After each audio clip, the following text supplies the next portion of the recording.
everybody, how you all doing? I hope you all doing well. My name is Eyes of Paradise and welcome to the Paradise League tournament, cycle number 7, best of 8, day number 1, where we're starting here off with Reason Gaming against Big Ego Crew, and I'm joined here by the one and only What You Got, aka Chris, and BKB and Shield, aka Alex. Gentlemen, how are you doing today? What's up? Doing very well, thank you. Alright, so it looks like to start things off here, we have an all-pick lobby, so we will need to actually get into a new lobby with the correct captain's pick mode. So, how's it going today, BKB and Chill? It's actually quite early for me, but a little bit later for you. You doing good? Doing very well, thank you. As you say, in the UK, it is slightly later than where it is for yourself, but doing well, thank Yeah. you. Doing well, thank you for asking. So today we got a pretty nice match on our hands here as we were introduced from Paradise. We got Reason Gaming on the Legion side and Big Ego Crew on the Hellborn side. I actually got a chance to cover quite a few scrimcasts between both these teams, and they were actually looking pretty strong. Both of them, I believe, even taking games off of one another. Now, with that being said, they are just scrims, but do you feel like there's a favorite in this match per se, or do you feel like we have two pretty evenly matched teams here in game number 1? I would probably give the slight advantage to Big Ego Crew. A few reasons being they've been around for longer. They've won a few cycles themselves. They have very, very strong individual players. And I think that they would probably have the favour going into this matchup. I think that Reason Gaming do also have some good players on their side, but I think they've probably had less time to practice, and I think they're going to perhaps come undone by teamwork, possibly, if the game goes into a later stage. But no, we have to wait and see. Okay, fair points, fair points. So yeah, we are getting back into the lobby here shortly, but I'll see if I can ask you some more questions. Do you feel like we're going to see any kind of strategies from both the two teams, perhaps being like tri-lane setups or 2-1-2 setups, or even possibly even any jungler compositions? Is there anything you're really expecting to see from these two teams, or do you feel like we'll just have to wait for it to unfold and let the drafts show the cards for the two teams? If I talk about Big Ego Crew first, I think they're likely to mix things up. I think they like to run the 2-1-2 lane strategy with Vulcan and Shorcan in the same lane together. Satalisium is a mid player, and then Dutch with Mex on the short lane. But they do also like to try lane as well, and they like to have Volker and Satalisium as the solo players. So I think it could go either way, to be honest. I think they'll try and match it up to the enemies they're facing. Obviously, in this case, it's Reason Gaming. So if Reason do choose to try lane, I think that Big Ego Group would also try lane as well. But we just have to kind of wait and see how the draft unfolds. But I think with Reason, I haven't seen too much of them in their scrims, but I do believe they have a very good mid laner in Zephyranthi, and they do like to try lane sometimes as well. So I think it could be quite an interesting one. Okay, good points. Yep, so we're just about ready here to start game number 1. And I gotta say, I'm pretty excited here. Bringing back a little bit of nostalgia, I feel like, for everyone back on the Honcast channel. I mean, here we are, Paradise League tournament officially kicking off in cycle number 7. So the banning stage is now underway. It looks like they have a decent idea of what they want to do. We're going to see the Rally and the Kinesis are going to be banned out here by Reason Gaming. So far, we have a Lodestone ban and one more ban coming up. Does anything so far stick out to you in terms of the banning phase? Rally, not particularly, because Shorgan is known to play very kind of aggressive, very strong rally. Volker as well is also very good with the hero. Something they like to kind of roam around and possibly man up with. Kinesis and Lodestone do stand out to me. Kinesis, very, very strong hero with the spell steal and the potential to take a initiated tool like a Magma Stun, for example. Lodestone as well, something quite frequently played by Time to Die. very strong initiator, very tanky as well. So those two are probably quite standouts. Moira always, kind of picked up as a support role because it has such a strong skill set. So yeah, I think Lodestone and Kinesis do kind of stand out the most to me. Okay, yeah, fair points. These are, for the most part, heroes that we do see banned occasionally or very often. I think you did point it out, the Lodestone ban, more of a targeted ban at time to die, so that one we don't see all the time, but everything else for good reason. They're actually going pretty quickly here, so I'm just going to get right to it. We got a first pick of Magnus into Engineer, a Luna into Chipper, and Deadwood into Pebble. So it seems like both sides have a pretty good idea of what they want to do. And what are we looking at so far in the first picks, first 6 picks here? Relating to Big Eagle Crew, the first 3 picks do stand out to me as something they kind of run quite frequently. Pebbles, they love to play mid. Satellitium, very, very strong Pebbles player. Engineer and Chipper, heroes that we do see all the time, especially in their scrims. So their kind of lineup is looking quite standard for the time being. But I do think Legion have drafted some really strong picks as well. If we look at Magnus, everybody knows how good a hero Magnus is. Deadwood, very, very strong initiator, does play well at 1v1 against Pebbles too. And then Luna, regarded as one of the strongest supports in the game. So yeah, really good picks coming out from both teams. Okay. We're going to have Flux, Oogie, and the Hammerstorm in the second wave of bans here, banned by Reason Gaming.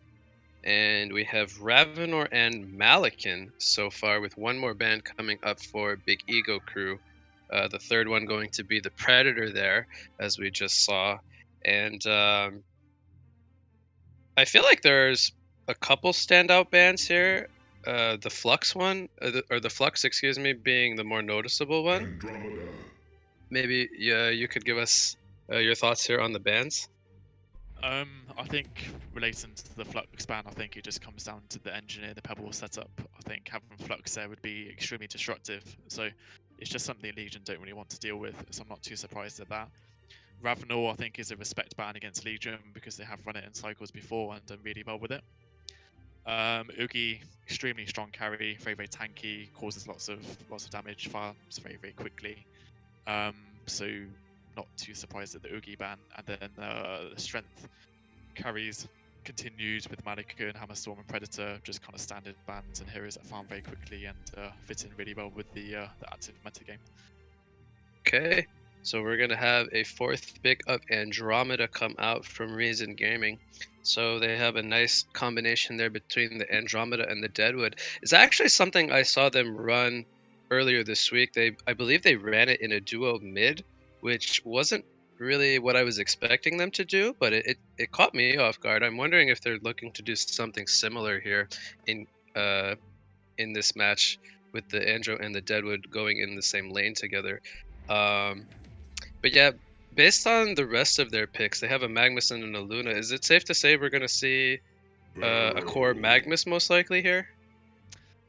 I think yes and no. I think it could come down to how Hellborn finish off their draft, but whether they place it as a kind of like roaming, position 4, or whether they do place it as a core.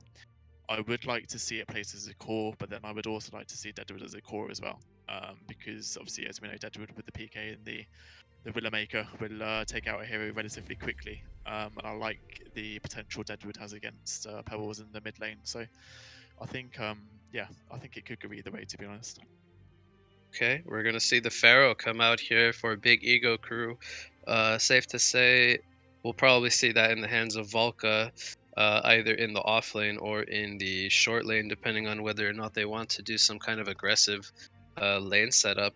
But the Pharaoh looks like a pretty solid pick against several heroes that don't really have any kind of escapes outside of the Magnus. And I believe that's going to signal to Reason Gaming they're going to want to pick up some early tablet of commands this game. Yeah, I think Tablet's obviously great pickups, but I do think that the Andromeda pick is quite solid against the Pharaoh in terms of if you think about the swap. So if Pharaoh just gone a single target, Andromeda would hopefully be around to swap the hero out, and then that kind of nullifies the effect of the Pharaoh ulti. So Andrew is quite a good pick against that. And then we do see Sir Bensington as the last pick. Yeah, so they finish it off with a position one Sir Bensington. So what do you think of the Legion's lineup as they finish off their side of the draft? I do really like it. I love the Andromeda synergy with the Deadwood. I like the mixture of physical and magic damage that they do have. I do kind of feel that if Hellborn perhaps pick up a harder carry than Sir Bendington, they could possibly take it late game, as we do see the Dark Lady. Good But yeah, call. I am quite happy with the Legion pick so far for sure. Yeah, and I do think it's important for, like you pointed out that you feel Big Ego Crew has the edge if the game goes to a later game stage as they've been kind of playing together longer. I want to just build on that idea. I feel like it's great that Reason Gaming has really built themselves this early game style of lineup because if they're gonna have a chance in what we might consider to be an upset, although that's up for debate. I think it would come at the hands of a more aggressive style of strategy to try to force them to end the game kind of sooner rather than later. Yeah, definitely, definitely. The Legion lineup is I'm looking at it now and I think it's so burst heavy. I think they've got so much potential to do a lot of work early in mid game, and I think if they get quite a decisive advantage in the early stages, they could look to do really well this game. But then if Hellborn managed to get the farm on the Dark Lady, get the Shrunken Head, get some lifesteal on her, and then take positive team fights, then I think it could go to Hellborn. So to start things off here, we're going to see a Luna actually port to the bottom lane where she's going to place a ward of sight here on the lane. So they're going to try to get the information here, see what kind of lane setup Big Ego Crew is going to be running. And it looks like off the bat, we're going to have the offlane Pharaoh played by Big Ego Crew here going up 2 versus 1 against the Aluna and the Sir Bensington. Then in the mid lane, we have Pebbles uh, as you called out against against the Deadwood, excuse me. Still not too sure where we're going to see the Andromeda. We could see him in the mid lane, which I did mention that they had previously ran in a scrim earlier this week, the Andromeda Deadwood in the mid lane. And they might also send the engineer here to lane with the Pebble, so it could just be a 2 versus 2 matchup, which I think that would be that'll be an exciting lane to kind of keep some focus on. And then we have the Chipper and the Dark Lady in the short lane for Hellborn going up against the off lane Magnus, who picks up the Marchers to start things off. So, what do you think about the lane setups for both sides? Is there a clear lane advantage for either side? I think if we talk about the mid lane first, I think I would probably give the advantage to Deadwood and Andromeda. I think that the physical damage, especially against Pebbles with low armor, they do have the kill potential there. If we look at the bottom lane, Bensington and Luna against Pharaoh, I think Pharaoh should be okay with the mummy wars and then the juking around the trees that he's doing currently at the moment. I think he should get a fair amount of XP, and he'll be hoping that he doesn't die to the combo, as we do see Mid lane, we're gonna have Andromeda take a lot of pressure here. The combination from the stalagmites and the keg stun causing almost our bloodlust kill there, as Andromeda will be forced to use a health potion. But yeah, no, top lane, Magnus with boots first. What do you think about the boots first on Magnus? I think it's safe to say he's expecting to not really contest this lane, and that he is hoping to just get the maybe just get like level 3 as quickly as possible, and then try to pick up either the early striders or try to set up some rotations, maybe with a veiled rot in the mid lane, for example. But yeah, I do feel like against the Chipper, it's not really a lane he can, like, for example, sit in Steam Bath and try to get experience with better laning items, I guess you would call it, with like the buckler and stuff.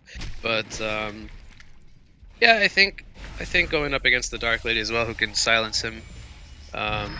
She's pretty strong against heroes like Magnus. Yeah, mid lane, we're going to have the Bloodlust skill come out as Pebbles goes down to the Rotten Grasp and the Comet Stun combination. Meanwhile, in the bottom lane, Aluna and Sir Bensington take out Pharaoh. So 2 kills already going the way of Reason Gaming. And we have a 2-0 start here at the 2-minute mark. So already good signs here for Reason Gaming. Yeah, definitely. The Deadwood and the Andromeda did exactly what I kind of expected them to do. You know, the physical damage they have is incredibly strong. Even though Pebbles is a strength hero with quite a decent HP pool, his armor is extremely low. So for them to pick him off is something they do have quite a good amount of potential to do. I do hope they kind of keep the aggression up onto Pebbles because I think Pebbles Here get comes the really stalagmite stun from Pebbles onto Deadwood. Kegstun will connect into the mine. Deadwood being taken down very low. The Rotten Grasp unfortunately going to miss, and that might result in a kill being missed here on the Pebbles. Andromeda is trying to get the return kill. Meanwhile, in the bottom lane, we once again see the Pharaoh fall. Mine coming out from Engineer. He will snipe out the Andromeda to follow up that Kegstun. Beautiful Keg and Mine coming out from Shortcan there. So they get 2 kills in the mid lane. And that's a nice recovery there from Big Ego crew as Pebbles picks up his bottle now. But yeah, are you a little bit surprised that the Pharaoh has died twice so far in the bottom lane? I think you were saying how he should be just fine here with the wall of mummies. Um, But I am quite surprised, but then if we take a look at Sir Bensington yeah, and mid his lane we have a Veiled Rot Magnus. The Rotten Grass is going to connect into the Comet Stun and the Tree from Deadwood to follow up that Lava Surge. Too much damage coming out, so Pebbles goes down for the second time. And yep, there's the Veiled Rot Magnus gang coming into play. yeah, Magnus rotating, I think, at the right time. He got his level 3, gives him a bit of extra range on the stun, and yeah, nice pick off for them. But no, just getting back to Pharaoh, I think that Bensington, obviously with the long range stun, does have the potential to kill him if they manage to catch with the Aluna stun as well. So yes, he does have the mummy wars. However, there is some good catch, especially from the Bensington. So yeah. Trying to see who got the rune here. Looks like Engineer bottled up the invisibility at the 4-minute bottom area, rune area. So the Hellborn side is going to have that rune to work with for the next 2 minutes. But yeah, looking at the Engineer and the Pebbles when they got those 2 kills earlier, as there's a bit of initiation. Yeah, we had a Stalagmite stun kind of stop the initiation as Aluna made her way in for another rotation. So Reason Gaming really addressing this mid lane early on. This is now the 4th hero that has made their appearance down here. They have a Ward of Revelation down, so they do see Pebbles here under the invisibility rune. And we'll see if they look to make an engagement. Here comes the Comet Stun into the Stalagmites, this Emerald Lightning from Aluna, and the Power Throw. Too much damage, Pebbles goes down. So that's the 3rd death now for Pebbles at the 5-minute mark. And yeah, I mean, can't really stress it too much more, but Reason Gaming really addressing the mid lane here. Yeah, really good heads up play from Andromeda. Really nice ward. Deadwood managed to juke the stun as well, so he did get some auto attacks off on the grasp, and yeah, just excellent execution from Legion. Stalagmite stun, unfortunately going to miss there in the mid lane, so not going to go for anything.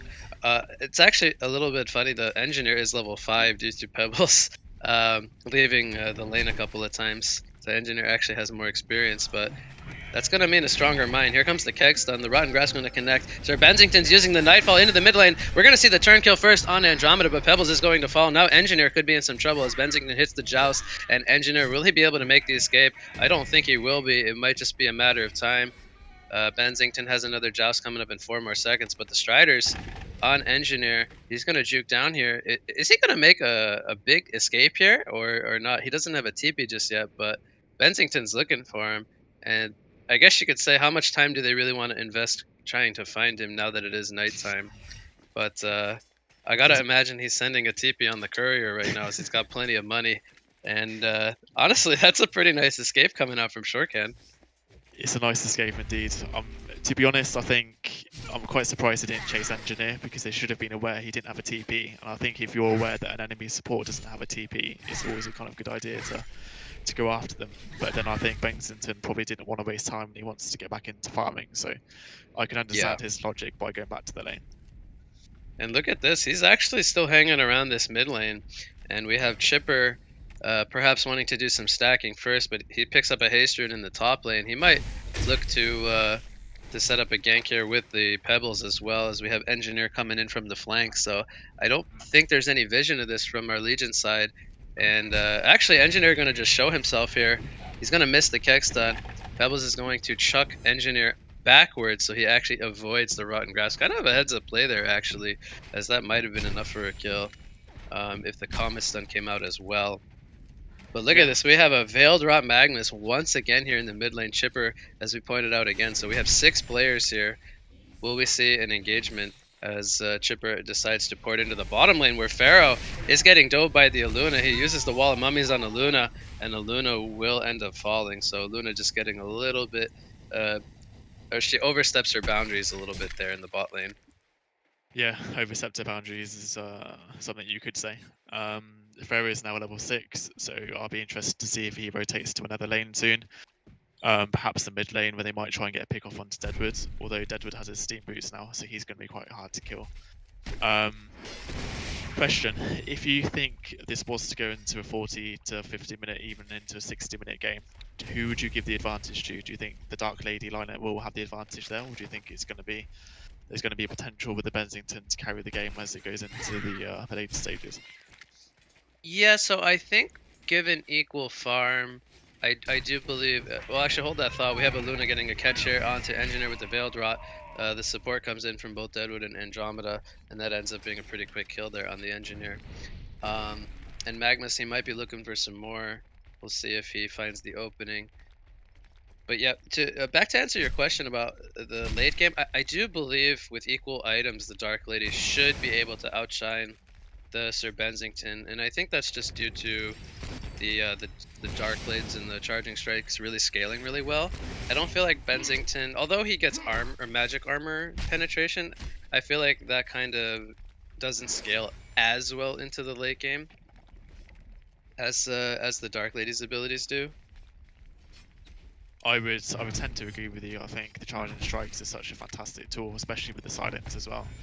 But I do think a lot of this game comes down to the items of the supporting cast. You know, if they can get Sand Scepters, Sheep Sticks, Storm Spirits, Tablets, those sort of items to really back up the carry, I think it could be quite a deciding factor against I agree. You know.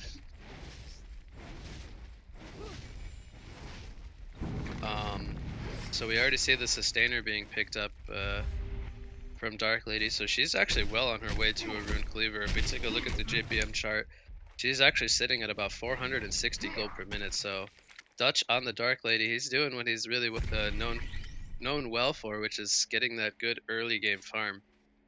And we've even seen him in some sticky situations where he's played heroes like the Mage Bane in a tri-lane, and he's gotten a really fast Rune Cleaver. So this game he's got free farm. Speaking of Rune Cleaver, what do you think about the changes to the recipe now that it's become, I think it's gone down from 975 gold to 550, if I recall correctly. What do you think about the changes there to the Cleaver, making it a bit cheaper? I like that Cleaver is a bit cheaper, and there's a couple of reasons for that. One being the lightning, which we see on many ranged carries, gets picked up a lot sooner, so it allows the ranged carries who pick up Thunderclaw to come online a lot sooner. So the cost reduction to the Cleaver kind of allows the Cleaver carries to come online a little bit sooner. We're going to see a missed Magma Stun here in the top lane. Will the Dark Lady and Chipper look to engage here as the swap comes out from Andromeda? And perhaps they were feeling like they were outnumbered there. Aluna was coming in from the tower, but I don't think they had vision of that. So wise decision from them to really not try to pursue a kill there, I feel like. But yeah, back to the Cleaver. I feel like it allows the Cleaver carries to come online sooner. Energy Field in the mid lane. Kegstun to follow up the Stalagmites. The Rotten Grasp is going to miss, but here comes a Nightfall. The Willowmaker comes out onto Engineer. He will fall, and Pebbles will get jousted by Sir Bensington. It ends up being a double tap for Sir Bensington. So safe to say they were looking to pick up a kill on the Deadwood there, but with both the Steam Boots and the Mystic Vestments picked up, just a little bit too tanky from that burst damage. Just want to say fantastic rotation from Aluna and the Bensington ulti as well, just to kind of top things off. It just gives bot lane. Bottom lane, we have a joust into a power throw. Rather, the Pharaoh is going to be used on Aluna. Can Pharaoh make the escape? He uses the Wall of Mummies, and I think that's only going to delay his death. He goes for a return kill, but he's not going to be able to get it as the power supply keeps Aluna just shy of out of kill range. No, I just wanted to give a credit to Aluna. Fantastic rotation into mid lane, but also with the Bensington on top, it just gives so much potential to really counter kill and to turn enemy ganks. So if the enemy is obviously in this case with Engineer and Pebbles playing the dual lane, I think having a Bensington to assist when Pebbles and Engineer become quite aggressive is fantastic, and it's such a good counter tool for those heavy burst damage dual mid lineups that obviously we're seeing here. Yes, I agree with you very much. And we see Pebbles, so he's had a pretty slow start here. And he's sitting on the 2 and 5 stat line. He's actually rotated into the jungle where he's working on some stacks. Do you like that he's leaving the mid lane here for some time and just working on some of the jungle camps? I do. I think he's under a bit of threat in the mid lane, as we've mentioned a few times with the combo from Legion. And I like how Mex does stack the woods very efficiently and very quickly, so it does enable him to pick up his GPM again because he was suffering quite a bit. So I think it's the right Bottom thing lane, to we do. have Pharaoh with the Hellfire activated. The Lance along from Sir Bensington going to get Pharaoh down very low. But here comes the Wrath of the Pharaoh. Is he going to make the turn kill? No, he is not. So Pharaoh, he went for the big play there, but unfortunately came up a little bit short as Sir Bensington was just a little bit too tanky once again. So many times now Pharaoh has come close to getting a kill here in the bottom lane, but just ending up being a little bit short. Yeah, the one thing I will say as well is, when it comes down to Pebbles and Deadwood, I think an advantage can be made with the hero that gets the PK first. So if you think about Deadwood, if he gets his PK, which he's only 300 gold away from, if he manages to set up and kill the Dark Lady, Legion are going to have quite a good advantage there. Whereas if you put it in the perspective of Pebbles, if he gets his PK, which he's about 800 gold away from, it means Bensington is obviously then put under pressure, which he's not feeling at the moment because Pebbles, is quite far away from it. So I think that the PK pickup from the mid lane is going to be quite a drastic thing for this game. I completely agree with you. Nightfall coming into the top lane here, but Dark Lady gets the charging strikes away after the Lava Surge stun wears off, and unfortunately Bensington not going to find that kill that he was looking for. And speaking of Dark Lady, she picks up the Rune Cleaver now. I believe that was around a 13.5-minute Rune Cleaver or so, and she's now got 800 gold saved up, so she is farming very, very well. And then in comparison, we have the Bensington sitting at about 450 gold per minute. He has the Thunderclaw and 900 gold saved up as well. But Deadwood, he's got his portal key picked up. Here comes the energy field. The stun onto Andromeda. He's going to toss the Deadwood. He can't get the Willowmaker off. He will get it off eventually, but here comes the Wrath of the Pharaoh, and it ends up being 2 kills as Big Ego Crew brings 5 players here to the mid lane, and they secure themselves 2 kills, and they also save their Pebbles in the end. That's the Big Ego Crew teamwork coming into full effect there. Fantastic rotation from Vero, really nice ultimate. Just wanted to kind of touch upon the point you made about the stacks and Pebbles taking the stacks. The only slight negative about that is obviously the Dark Lady can't take them. And with the Dark Lady having his early cleaver, you kind of have to think, okay, what would be better, prioritizing the farm on the Dark Lady or the Pebbles who's wanted to pick up the PK as soon as he can. So in this case, they've chosen to put it onto Pebbles, which is something I do agree with. However, they could also have put it on the Dark Lady to obviously boost his GPM as well. Yeah, and I think it is really important for them, as you pointed out, that they get Pebbles that blink. So he's even going to port up to the top lane, just try to avoid this Pebbles portal key. We even see 4 players here from Reason Gaming, as Magnus and Aluna have both made their way to the mid lane.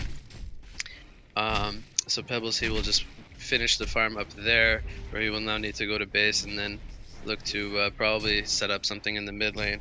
But Reason Gaming kind of noticing that Pebbles is not showing here, so they're going to look to pick up this tier 1 tower as the glyph of fortification does wear off. The tower will go down. They have an Invis rune on the Deadwood, so he's going to try to scout things out. Looks like a Mind Trap actually got triggered by both the Aluna and the Andromeda, so both of them actually almost dying. I believe that was, yes, so the mines are level 4 from Engineer, so the investments on Andromeda keeping him alive for sure there.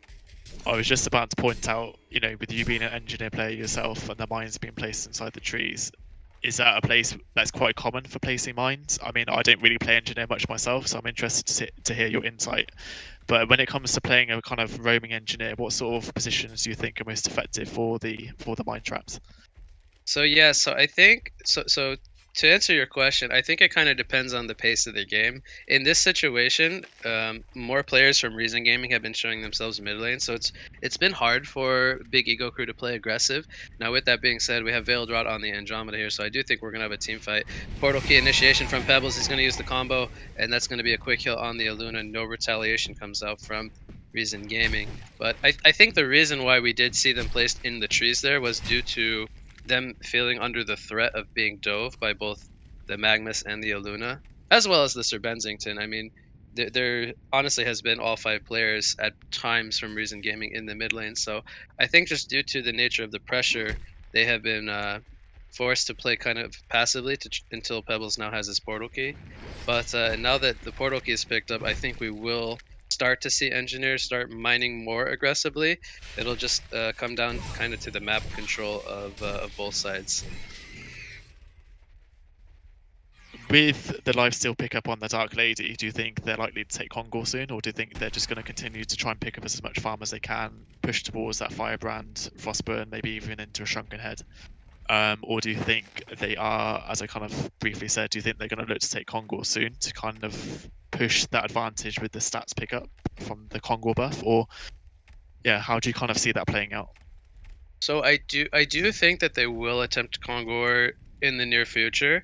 And what I've been noticing after watching many scrimcasts is that typically around the 22 to 25 minute mark, that's like one of the primary times I feel like that teams start looking at the Kongor, and that's just kind of due to the nature of the team comps and when the carries start to really come online. In this case, the Dark Lady, she's got a Whispering, but she's going to want some more attack speed. She's going to want the Firebrand. She's going to want that extra mobility to be able to really tank the Kongor hits for her team and bring it down quickly enough. And, you know, despite having all 5 players obviously ideally hitting the Kongor, she is still going to be able to need to upkeep her HP pool. So I feel like once she gets the Firebrand and starts working either into something like a Frostburn or a Shrunken Head, once they feel really comfortable, that's when they'll look to start taking out the Conqueror. We're gonna have the Veiled Rots break in the bot lane here. Hasterin on the Pebbles. The energy field is not gonna hold him in place. Sir Bensington, he's looking to turn this one around now on the Engineer. The Power Throw comes in as well as the Lava Surge, and it's going to be a kill in favor of Reason Gaming here on the Engineer, and that will cue them to fall back. Rotten Grasp is going to be attempted here. Here comes the Willowmaker into the Nightfall with the Joust, and they're going to pick up a second kill there on the Pebbles. So this working really well in favor here of Reason Gaming, as they are now grouped up as 5 players in the bottom lane to possibly turn this into a tier 2 tower push. Yeah, I think all of that came down to the fact that unfortunately Pebbles missed the stun, Engineer missed the ultimate, Bensington managed to get into a really nice position by the tower with loads of team support, and they just turned it very quickly. Yeah, now they get the tower for it, so unfortunately it was quite costly for Big Ego Crew. But yeah, it just came down to the poor execution, poor initiation, and good turn from Legion. Yeah, I agree. Now we see Dark Lady while this is going on. She was counter pushing the top lane and even stealing some Legion Ancients, but she is still the top farmer. She's sitting on 582 gold per minute. And Bensington, he's kind of slowly keeping up though, as he's sitting on 540 gold per minute. He picks up the Hyper Crown. We're going to see Andromeda. Looks like he was maybe trying to do some warding. He gets picked off here over by the Hellborn's Ancient area, as Pharaoh gets credit for that kill. But just sorry to interrupt. Oh just yeah, so I was just talking about the Well, Hyper Crown here on the Bensington, if yeah. that was what you wanted to comment on. No, I was going to touch on Dark Lady quickly. Do you think she's going to... Well, she just picked up a Warhammer, so I'm going to get the answer to my question. But do you think it's more beneficial to play quite active with a quick Frostburn pickup, or do you think it's better to go into, you know, more of a defensive Shrunken Head, play a bit safer, etc.? What do you think would be best in this case? I think just due to them being in a pretty good position, and Dark Lady being really I was gonna say really far ahead, but she's about 80 gold per minute ahead of the Bensington. I feel like picking up the Shrunken Head right now would be really beneficial because it would allow them to start taking team fights. She even has the level 3 cover of darkness now, which is a really powerful tool for team fighting, as it really causes a lot of disruption. So if she's able to get in the team fight with the Shrunken Head and burst down 1 or 2 targets really quickly, I feel like Big Ego Crew could really take a foothold here in this in this game. So I do really like the idea of the Shrunken Head before the Frostburn, as it will enable them to team fight.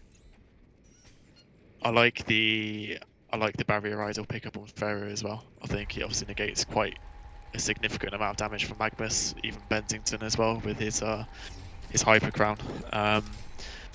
Barrier idol, he's got 800 gold saved up, so we could see something else coming up relatively soon.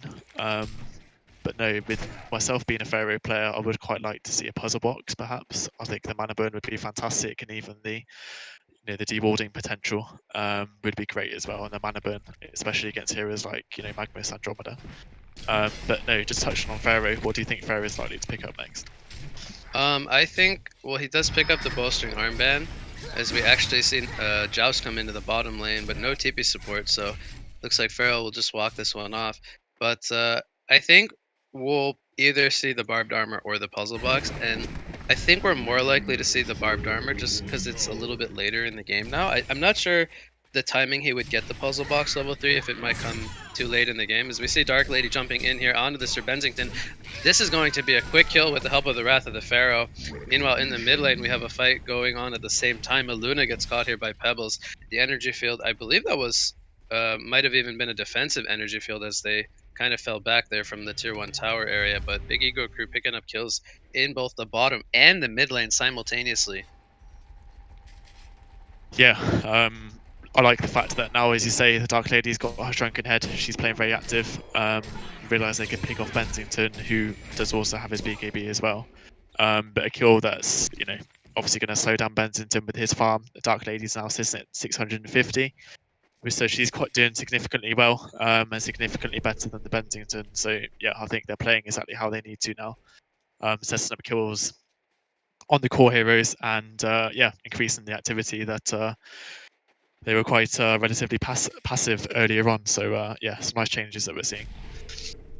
And I think when we start to see one carry hero killing another carry hero, I think it kind of shows you the momentum swing in the game.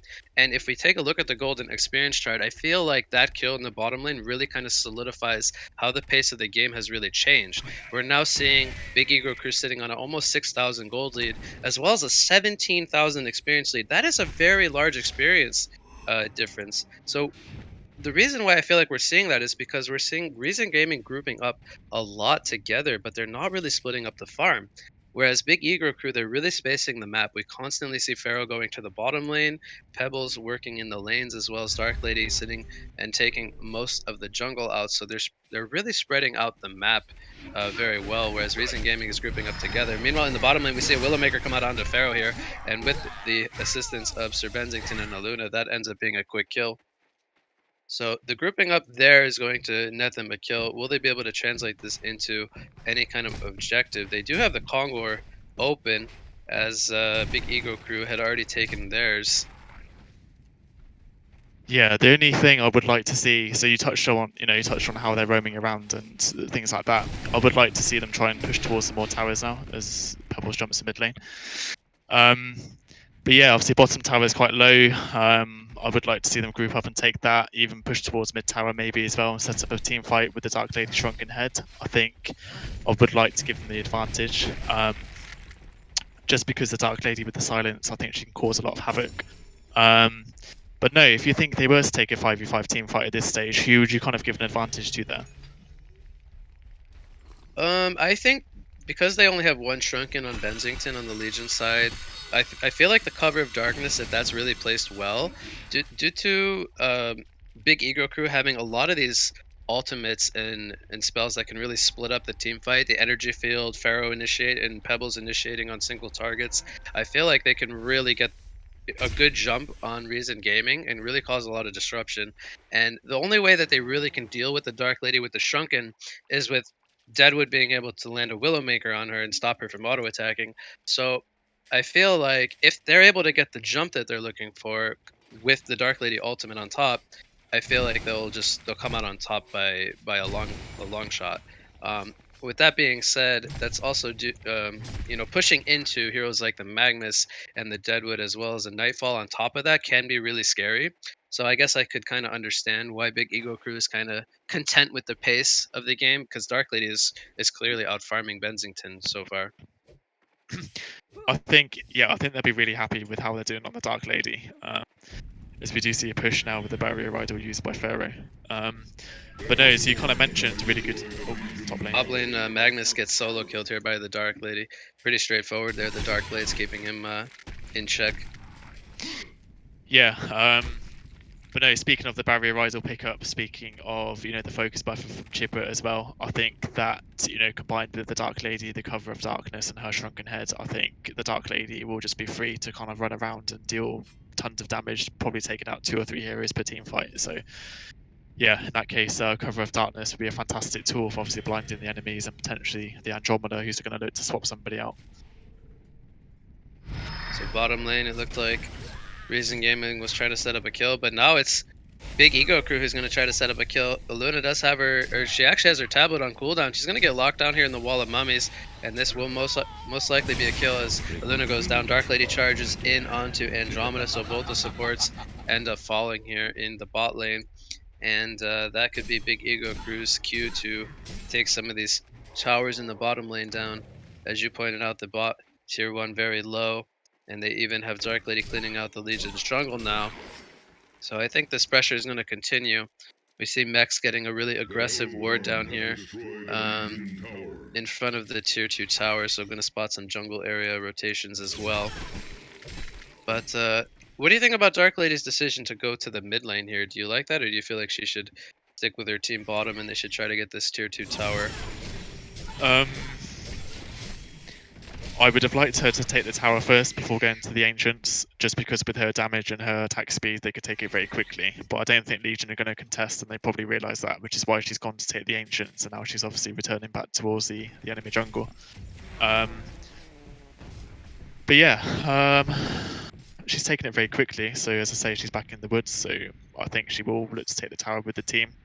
But no, I just wanted to kind of mention Pebbles now has picked up his Staff of the Master.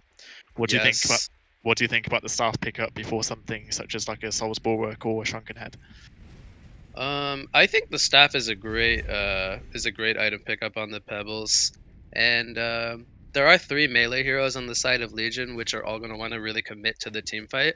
So I feel like whether or not he's the one initiating or counter initiating, I feel like he's going to get a pretty solid group toss. As we see Luna getting caught there in the mid lane, she goes down to the Dark Lady. But yeah, I think you're a pretty avid Pebbles player yourself. Do you like the staff, or were you suggesting that he should have won something like the Bulwark? To be honest, I think staff is probably the best pickup. Simply because if you look at Bensington and Deadwood being kind of melee in your face heroes, if Pebbles is to return, a staff combination and then chuck 2, 3, 4 heroes, on top of each other, he's going to burst them down very, very quickly. And I think that it probably was a sensible choice here. I would like to see a Bulwark picked up at some point, just to negate some of the Deadwood and the Andromeda minus physical armor. However, yeah, staff, fantastic item, nothing wrong with it at all. Okay, and by the way, speaking of that puzzle box, looks like that is what Pharaoh did decide to go for. Only sitting on the puzzle box 1 though here at the almost 31 minute mark. So not going to be the strongest, but I would imagine he's going to be looking to upgrade that into the level 3 to really enhance the damage as well as the dewarding potential from the minions there. Yeah, puzzle box is one of those kind of strange items where it's extremely expensive, but it's not really particularly useful until level 2 and level 3. Yes. Level 1 is extremely weak. Yes, it has a mana burn. Yes, it does reveal invisibility, but the range is so low that it's not particularly impressive. But then obviously the recipe cost being 1,025, and then you've got to upgrade that twice. It's quite a lot on a hero like Pharaoh who doesn't farm too quickly. But once you do get level 3, it's incredible. Such a great pickup, especially against mana dependent heroes like the Magnus, for example. So Dark Lady, she picks up a Shroud here. She finishes a full Dawnbringer prior to that. Do you like her item route that she's decided to go for this game? I do. It just makes it very slippery, very hard to kill. a great setup. Something Legion may not expect either. So if the Dark Lady's going in invisible, she can, probably kill heroes very quickly, and they may not even. We're going to have a fight brewing out here. Here comes the Wrath of the Pharaoh. It's going to connect on both Andromeda and Aluna, and that's going to be 2 quick kills as Engineer blinks in with the portal key on top with the energy field. So they are looking to contest this Kongor as they had just taken out their own, and they are looking for a token of life here. Dark Lady leading the front lines, but here comes a Nightfall. He's going to actually Nightfall into the top lane. So it looks to me like Reason Gaming is not interested in taking this fight, and they're just going to give up the token of life over to the Dark Lady. And that's gonna be pretty tough for Reason Gaming now to take a fight into a 700 and almost 50 gold per minute Dark Lady with a token of life. Yeah, I would like to see them press the advantage now, go for the racks. I don't see any potential for Legion to really defend now that the Dark Lady's obviously got the Trunken, the Shroud, the token. It's going to be so hard to kill her. And yeah, we could look to see obviously the mid racks going down, but I'm not sure what they're waiting for the creeps. Yeah, they're waiting for the creep wave at the moment, so they'll be pushing that anytime soon. So big items around the corner. Magnus about to finish his Hellflower. I've been kind of eyeing his item build there. He's been holding the 2 Arcanas for quite some time now. Looks like he needs about 3 more gold. He's going to finish up the completed Hellflower any second now. But Dark Lady hitting the base. She's got the token for 2 more minutes. This tower is dropping very quickly. Here comes a Lava Surge from the Magnus. The Rotten Grass is not going to connect. They even use the Willowmaker, but they don't bring down the token. Here comes an energy field from Engineer. He blinks in. The Sharken Head is popped by Deadwood, but Dark Lady is going to die with the token here. She's going to come up alive. She still has the Shrunken Head ready to go. They got the kill onto Sir Bensington, and he does not have a buyback, so the Rexes are going to fall. And how does Reason Gaming defend this without their Sir Bensington alive? Simple answer, they can't really. They don't have enough damage to kill the Dark Lady. It was a bit of a risky jump by the Bensington.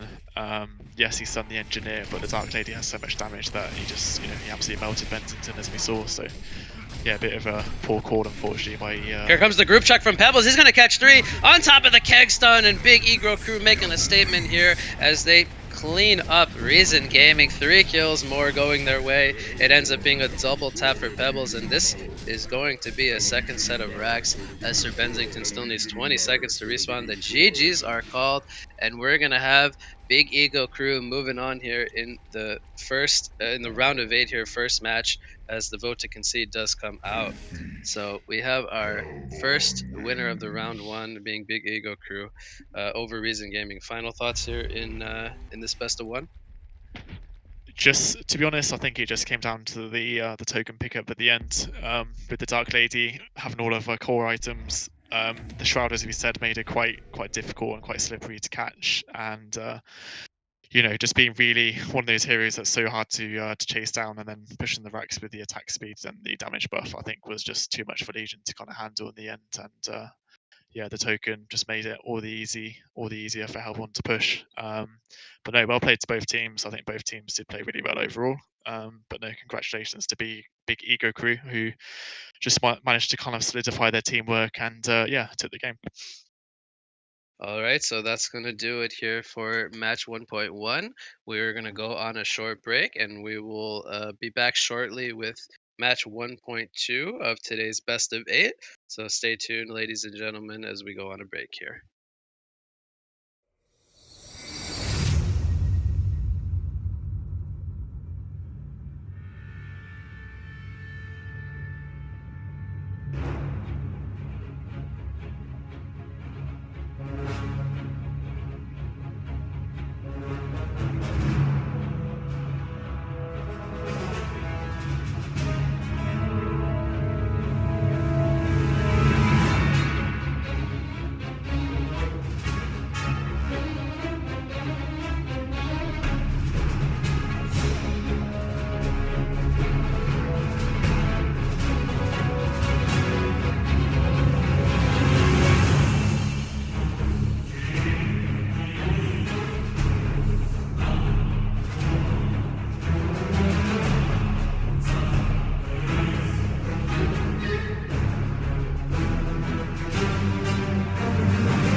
All right, everyone. Welcome back to Honcast here, where we have the formerly known Hon OMG League tournament rebranded and renamed into the Paradise League tournament. We are here with cycle number 7 here. This is the best of 8 round 1. And we have match 1.2 coming at you with Team GG going to be taking on not Team Tim. I am going to be your main shoutcaster, What You Got, and I'm going to be joined by a co-caster here known as BKB and Chill. How's it going today, BKB? Good afternoon, Chris. It's going very well. Thank you for asking. How are you doing yourself? I'm doing good, man. It's about 9:30 a.m. I got up nice and early to cast some Han. Pretty excited to be here. I got the coffee still going, and yeah, I'm excited for another series here. Good to hear. What do you think about the initial bans that we're seeing? So we have Moira and Moraxis going to be banned out by Team GG. Magnus and Behemoth going to be banned out by not Team Tim. I would say these are pretty standard bans, maybe the Behemoth ban being a slightly unusual one, but it is a hero that we have been seeing tested quite frequently the last week in scrims. So we have been seeing some Behemoth, but I don't know, maybe you have some insight as to the Behemoth ban. I think the other three are pretty more like pretty straightforward bans, to say the least, as we've seen them banned pretty often here. I have seen Bilbo Swaggings a few times. When I say a few, probably maybe about 3 or 4 times, and I think he does pick up Behemoth quite a lot. So I would be guessing it's probably a comfort pick for him as something that Hellborn don't want to deal with. Perhaps if they go for Tempest, you think about the Behemoth Fisher with the long range cancellation of his ultimate. So I think it's just a little bit of a respect ban against him and just something they don't really want to deal with. Okay, fair enough. We're going to start things off here with a first big Vindicator coming out from our Legion side. Then we're going to see an Andromeda pick on the Hellborn side. It's going to be followed up by King Clout and now the Tempest. So the two teams picking up a little bit of heroes. Now, what do you think about the first two picks from both sides? I like the King Clout pickup. I like the ultimate for the simple reason it's such a fantastic tool against Tempest. A great setup hero, very very good in the mid lane with his harass potential and his ability to disarm and to silence enemy heroes. I like how if Vindicator does get his silence off, to follow that up with the King Clout, as I say, with his ultimate, I think they've got a lot of potential just to really keep the enemies locked down. If you look at Hellborn with the Andromeda, the Tempest, and then now the Kraken, I think it's just fantastic team fight. Some decent physical damage with the Kraken splash and the Aurora minus armor effect from Andromeda, and heroes that do synergize really well together. So I think both teams have picked pretty well to start with. Aluna, a very very solid support hero, something that we do see a lot of with the fantastic skill set that she does have. So I'm quite keen to see what comes next for both teams. Yeah, so the Tempest pick really is kind of the standout one for me here, and not so much in the sense that it's picked up, but more so the fact that they're picking it up into both a Vindicator and a Clout, two heroes that I believe are very good at dealing with the Elemental Void. So it's almost a little bit of a head scratcher as to why they value picking up the Tempest so early here in the draft, but also why they pick it up into heroes like the Vindicator and the Clout. I think it's safe to say, like in the past, when we see a lot of Tempest, we typically see it more in the second wave of picks, so that it can't really get counterpicked too much, so that you can really kind of guarantee that Elemental Void to really come through for your team. But I feel like they're really not drafting around the Legion's picks so much, so maybe they have something planned with this Tempest. Do you think we're going to see a jungling Tempest here, or do you think we're going to see something like a laning Tempest? Because I have casted a lot of not Team Tim scrims, and they do like to run the Tempest in different ways. And I don't know, maybe you have some kind of theory onto how they're going to actually try to utilize the Tempest here. I think, well, first of all, it's a very good question. I think they're probably going to place it in the enemy jungle because from what I've seen so far with Huge Soul, who does play the Tempest, he likes to roam between the enemy woods and the mid lane, which does kind of give the advantage to his mid lane player, which is usually Lil Pump, also known as Tolk Force. So I think they'll be quite active together. I think they will be looking to shut down the enemy King Clout, who's probably going to be playing mid lane. If not Clout, it'll probably be Balthagor. And they want to, try and push the tower relatively early as well, which gives them space to roam around the map. So I personally think Tempest is going to be in the enemy woods, but he could surprise me. He could sit in his own jungle. He could play a bit more of a kind of farming Tempest. But yeah, it'd be good to find out what he does decide to do. Okay, we have Arachnus, Sir Bensington, and Calamity banned out by our Legion side. Swiftblade, Sandwraith, and Kronos going to be banned out by the Hellborn side. Anything really standing out to you there? Sam Wraith does stand out to me. Bensington as well. I think they're probably just scared of the AoE ulti and the fact that it just gives so much fantastic global presence with, the heroes that they have available, like the Kraken and the Tempest on top of those. So I think that, yeah, it's just, kind of standard heroes I don't really want to deal with. Sam Wraith is, a fantastic carry, offers a lot into the all stages of the game, and has such a powerful effect with the global presence too, with the King Clout synergy. So I think it's just something that Imbervoy and his team just didn't really want to face with the heroes that they've picked. Okay, so we see the Legion finish off their lineup with both a Balthagor and a Hammerstorm, and then on the side of the Hellborn, we have a Gladiator into a Clank. So what do you think about the way they finished off the lineups there? What are you liking and stuff about these two drafts? I love the Clanks pickup. It's, as many people will know, it's a fantastic hero for Imberboy because he has so many years of experience playing Clanks. He's very, very good and talented with it, and he does farm very, very quickly. Clanks is fantastic as well with the synergy and the setup they have with the Gladiator, the Kraken, the Tempest, and even the Andromeda swap. It's good as well in the sense that he can play relatively aggressively in team fights, and if Andromeda's behind, he can get swapped out into safety as well. So loads of fantastic benefits from the Clanks pickup.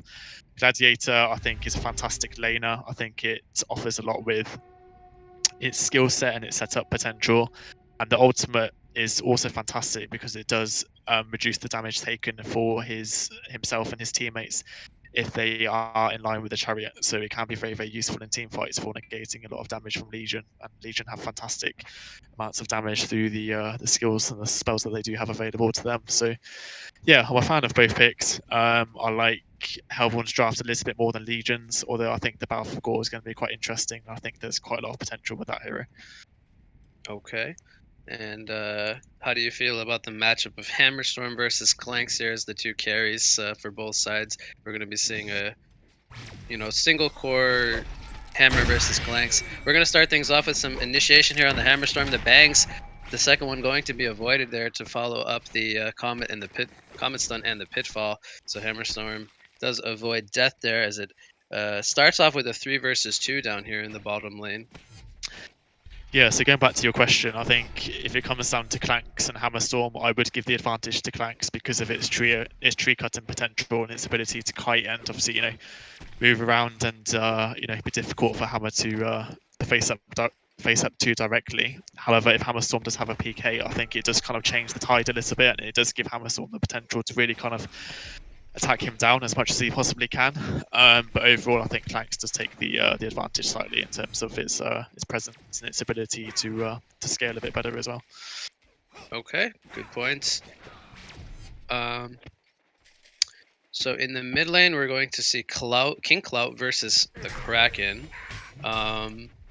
And then in the top lane, we're going to see Tempest going 1 versus 2 against both the Balthagor and the Aluna. So what do you think about the middle and the top lanes? Middle lane, I think I would probably say it's relatively even. I think Kraken will pick up last hits very easily with its splash and its, generally high base damage. But then you've got obviously a lot of harass potential from Clout. So I think that lane's going to be quite even. And I don't think Kraken can really man up on the Clout because Clout has the ability to disarm him. So just going to the top lane.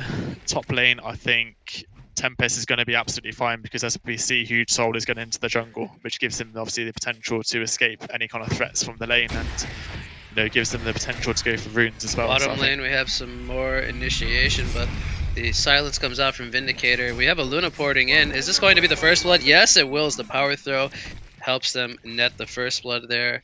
They get the kill on the Vindicator onto the Gladiator. So Bloodlust going the way of the Legion side here. Great start for them. I did unfortunately miss it. Can you describe how that happened? I believe the Hellborn side initiated, and then the book from Vindicator came down to kind of disrupt the initiation. We're going to see a Pitfall land here onto Vindicator. The bang is going to slow Vindicator. He's going to get showdown here, so he will get pulled back. The second bang will miss, but the auto attack from Gladiator will finish off the Vindicator there. So we are now tied up at 1 kill apiece. But yeah, a Luna porting in to the bottom lane to kind of turn the tide there Looking at for the the Bloodlust. looking at the tri lane versus tri lane, who would you give the advantage to? I do think that the Hammerstorm tri-lane is quite good, and the ability from Vindicator to silence multiple targets could become very disruptive. However, there are some really nice skills on the side of the Hellborn. We're going to see the showdown into a Pitfall here onto the Luna. The book comes out from Vindicator. Not going to do a whole lot, unfortunately, and the Luna will get auto-attacked down by all three. Hammerstorm actually not even interested in really helping out here, so got to kind of question that a little bit. I guess he wasn't willing to throw out a hammer. But they end up losing 2 players for nothing there. Hammerstorm now even going to be turned on. They have a Comet Stun as well. Here comes a showdown. The auto attacks are coming into Hammerstorm. Here comes a bang as he gets pulled back. It's not going to slow him, but another bang comes out. He's going to turn around with the power supply, and Clanks is tanking the tower damage. He will fall, so they turn it around. The Pitfall is going to connect onto Hammerstorm, and it's actually going to be a double tap coming up from Aluna as he power throws down the Gladiator. Is it going to be a hat trick for Aluna? One more auto attack. There is 5 charges on the power supply from Andromeda. A little bit surprised there that Aluna actually stopped chasing. He had the Marchers, and Andromeda didn't have them, I believe, at that time. But Kraken now comes in to the bot lane, and maybe this is why he decided to stop chasing Haystrin on the Kraken. He is going to pick up a double tap as he snipes out the Hammerstorm in the background. I missed that one completely, but he picks up 2 kills. So that Haystrin coming into play there, turning the tides here for our Hellborn side. Yeah, haste is such a brilliant rune on the hero like Kraken and Pebbles, for example. Top lane, Balfagor ends up taking out the Tempest. I missed that one completely, to be honest. I was not expecting a kill up here in the top lane, but I suppose the Regurgitate doing a lot of damage on top of those minions, the cookies, aka the gingerbreads from Balfagor. I love this skin so much. As a avid Balfagor player myself, just have to comment on that one. But I do want to mention as well that Kraken did get a 1v1 pickup onto the King Clout, which is what gave him I missed that one. It gave him the advantage to take the haste rune as well, so he's now on a serial killer streak. But yeah, unfortunately King Clout did fall to him earlier on. Glad you pointed that one out. I missed that one in all that text, because we've been having a lot of action down at the bottom lane. But Tempest, he bursts into the top lane. He's actually very low yet again. The hell on Newerth taking him down very low. He's going to use the Elemental Void here. Is he going to get a kill here on the Balfagor? The Elemental's doing so much damage, but now it's time for the Gingerbreads. Who's going to get the kill first? Balfagor and Tempest both end up taking out each other. That looked pretty funny as the minions both killing one another. They were both trying to make the escape. Haven't seen something like that for quite some time. Meanwhile, in the bot rune area, we have Gladiator stealing the invisibility rune from Cloud. And now Cloud's going to be in some trouble. The release of Kraken is going to miss as the Parade for Power gets Cloud the distance away. So he uses that big ultimate as an escape. But it does end up saving his life in the end. Vindicator is not going to be as lucky as King Cloud, unfortunately. He ends up getting collapsed on here by 3 players, and he goes down. It is now an ultimate warrior streak coming out for Kraken, and he leads the GPM chart, sitting on 480 gold per minute at the 6.5 minute mark. Yeah, very entertaining start to the game. Extremely active from both sides, which is good to see. Just pointing Mid lane, Kraken is going to miss that charge. Sorry to cut you off, but King Cloud, he's actually going to turn it around and get a kill on the Gladiator, but it will cost him his own life, and Kraken picks up the legendary streaks. So yeah, a missed charge, unfortunately, perhaps losing them a kill there, or well, giving up a kill onto the Gladiator as he didn't get the stun. Yeah, I just wanted to kind of touch upon the Balfagor against the Tempest. Look at the GPM difference. Balfagor's 380, Tempest is 200. Is this something you'd expect to see, especially because Tempest can roam into the woods, or do you think that Balfagor is just playing the lane extremely well? we'll hold that thought for 1 second as we actually have a kill in the bottom lane. Luna goes down. We're going to have maybe one more kill as Vindicator's getting turned on. The auto attack from Andromeda not going to be enough as the power supply saves his life. Gladiator does end up falling, and then Andromeda gets a kill onto Vindicator. King Clout comes in and assists for a kill. He gets the double tap, so pretty chaotic fight once again. And while this was going on, Kraken just sitting in the mid lane pushing the tier 1 tower. And he's actually going to have a portal key coming up here at about the 8-minute mark. That's a really early portal key. He's sitting on 570 gold per minute. That's incredible. It's it's not something you tend to see very often. An 8-minute portal key on Kraken. Top lane, we have Veiled right on the Gladiator port coming in. Tempest looking to be turned on here by Balfagor. He's going to use the Hell on Newerth. This is going to be enough for a kill. Yes, it will be. The charge back from Kraken, not going to put him in the tower. He's got the plated greaves. Is he going to be able to survive this? He's got the regurgitate in 1 more second. He's healing up from the corpses, but he is going to go down as the splash from Kraken dealing too much damage. He's going to look to try to get the double tap here on the Gladiator. The pitfall is going to come in just in time, so Balfagor almost picking up the double tap. The Parade for Power, it is going to miss, but he gets in range for the Goblin Tosses. One more Goblin Toss should be enough for a kill. Can he find him is the question. He's going to go for the port. I believe he sees him. Oh my god, he actually ports out in time, and he will survive. So Clout unfortunately missing the kill there, and he did commit his Parade of Power to try to snipe out the Gladiator there. Very close indeed. Very close indeed, and a good heads-up play from Hansi. I think it was a good idea to TP, because if he was to keep on running, I think he would have probably got caught in the end. But yeah, nice TP, nice escape, and unfortunately Cloud told he didn't Kraken gonna use the portal key here. He's gonna charge him into the cliff. Balfagor gonna get gone on as Cloud TP's away, and Balfagor is going to end up falling. Now there's that portal key coming in really early on, setting up some more kills. We now have Savage 6 streak on the Kraken. And I don't know if I'm going to have time to answer that question about the Balfagor versus Tempest, because the action just keeps picking up. Bottom lane, we have a Comet Stun coming out, a book from Vindicator to respond. Will Gladiator find the showdown target? He's going to go in on the Gladiator here. He's going to throw out a Pitfall any second now. It looks like they're not actually looking to commit to this. The Bang is going to slow up too, and that's going to do it for now. Meanwhile, in the top lane, we have Tempest taking out the tower, and King Cloud actually gets very low in the mid lane. Kraken, without his release, the Kraken, I guess, wasn't able to net himself a kill there on the Clout. Yeah, so I know in the past I have witnessed you have played Balfagor a bit yourself. How do you tend to build the hero in terms of item progression? I think he's going to want to go into a barrier idol this game, and that will really allow him to group up with this team and push. As we see a Luna getting caught here on the Sword of Sight behind his tower. The showdown in the pitfall with the auto attacks from the teammates. They're going to go for a dive here onto more Vindicator, and Hammerstorm going to be in some trouble. Hammer throw comes out onto Andromeda. The Comet Stun does come out onto Hammer. Andromeda does fall. Release the Kraken. Not going to be placed the best, but they are going to lock down Hammer. He will fall. Balfagor is now here. He has a Hell on Newerth. He's trying to build up the charges. They are going to get the kills onto both the King Clout, the Hammerstorm, and the Vindicator. But can Balfagor turn this one around? He has the Hell on Newerth. Here comes the damage onto Clanks. He will fall. And now Kraken is getting stunned up by the Luna, the Power Throw, and the assistance from the tower. The Parade of Power going to be a little bit late, but he does port him in here. Here comes the pitfall from Gladiator. 2 buybacks are happening onto both the Clanks and the Kraken, so it's safe to say Hellborn wants to take this fight. They are going to get the kill onto Balfagor, and it is not stopping. The Bang is going to connect onto Vindicator. The showdown happening as well. Here comes the Elemental Void, but it's going to be canceled immediately, and they're going to turn it around on a Tempest. Tempest will fall. King Clout is trying to hold his ground, but now he's forced to fall back. Kraken will charge back the Hammerstorm. Will Hammerstorm be able to make the escape? He has a Hammer Throw coming up in 1 more second. He might look to turn this one around, but not going to be in time. And Kraken picks up a hat trick when it's all said and done. So I believe that was a complete genocide. What a messy fight. But boy, oh boy, 2 buybacks coming out from the Hellborn side. Do you like the fact that they use those buybacks there, BKB?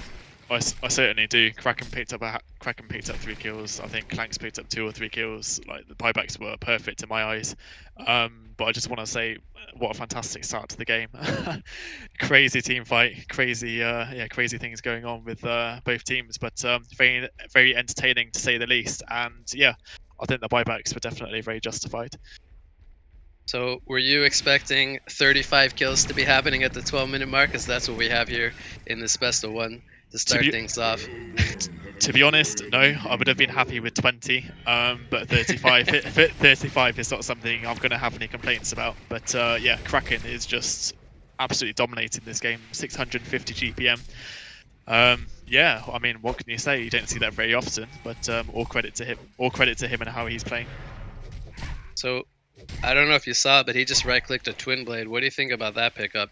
As we might have to hold that thought. Balfagor getting gone on here by 2 players, as well as the Port coming in. Release the Kraken, going to lock him down. Here comes the Hell on Newerth, but he's not going to be able to net any kills. So, a little bit of a head scratcher there, as Balfagor kind of pushing a little bit YOLO, to say the least. I think, back to your question about the Twin Blade, I think it's an extremely greedy pickup, but not something I'm going to be critical about, because I do think it's going to be absolutely fine with his skill set and his ability to obviously splash and do lots of damage there. So Twin Blade obviously gives him that second attack, and the movement speed slow just gives him more potential to turn into that kind of semi carry from the mid lane, which I like to see, especially with how he started. So I think Twin Blade's absolutely fine in my perspective.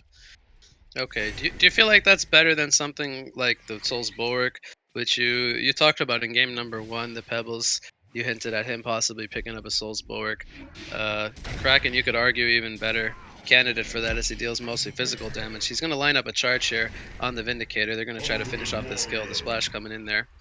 So another ultimate warrior streak for Kraken. But do you think something like a Souls Bulwark would have been perhaps a little bit better, or do you think I mean, you pointed out that you think it's just fine to pick up the Twin Blade, but I think the Souls Bulwark, yes, it could have been better.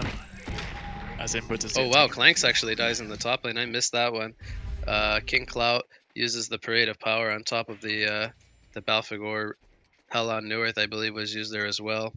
Big kill for Legion. Yeah, very big kill. But no, just going back to your point about the Bulwark, I think Bulwark is fantastic as a kind of team-based item. You look at the ability to swap it to an offensive or defensive perspective, whether you want to maintain armor for your teammates and yourself, or if you want to negate the enemy's armor. However, it just kind of goes back to the point about Twin Blades being very greedy, and Tolkfors is someone who likes to kind of pick up these kind of items where he can sort of dominate and take over the game. So I'm not surprised that he's picked it up personally. However, I think that both items do have their place, and I would like to see a Bulwark possibly picked up next. Okay, fair points. So we see our Hellborn side here now with a 9,500 gold lead, a little bit more than a 6,000 experience lead as we make our way to the 15-minute mark. Hammerstorm only sitting on 260 gold per minute compared to the 420 of Clanks. Do you feel like that's going to be an issue for them moving forward? I do, but I do think it's something they could easily resolve as well. I would like to see them stack the jungle as much as they possibly can. I know it's difficult with how aggressive Hammerstorm's playing, and even with the Tempest. Kraken's going to line up a charge here onto the Hammerstorm. Here comes the release of the Kraken. The silence from Vindicator comes out with the final chapter, but it's not going to be in time to save Hammerstorm's life. He gets bursted down there with the assistance from Tempest. And while this is going on, Balfagor is pushing the mid-tier tower. They might look to try to set up a kill on him, as now both the Clanks and the Andromeda are here. But it looks like he's getting the team support from the bot river area. So he's actually thinking about going in here. He's going to use the silence into the regurgitate. Will he get the kill onto the Andromeda? He does have a Hell on Newerth ready to go. But here's the Parade of Power from Cloud and Clanks. Look at that damage coming in from the Thunderclaw as he turns it around and takes out King Cloud. So the exchange Andromeda for the Cloud. Here comes the Showdown Pitfall onto the Balfagor. He's looking to turn it around the power supply. He's going to line up a Hell on Newerth any second now. Here comes the power throw from Aluna, and Clanks goes down. Gladiator, is he? Yes, he's going to fall to the creeps from Balfagor. The Tempest Hole is going to lock down 3 players. Here comes Kraken with the charge. They're trying to take out Balfagor. They are going to get the kill as Vindicator also falls. And Clanks actually uses his second buyback there as he picks up the kill onto Balfagor. What do you think about that decision to use the last buyback from the Clanks? It's a difficult one. I think with how the game is going, they are probably feeling very confident about winning the game. However, I do think it would have been safer to possibly keep that second buyback just in case they do need it later on in the game. So I would have kept it myself personally if I was in the situation, but Top lane, Kraken gonna get a solo kill here on the Aluna. I believe he I believe he did use to release the Kraken actually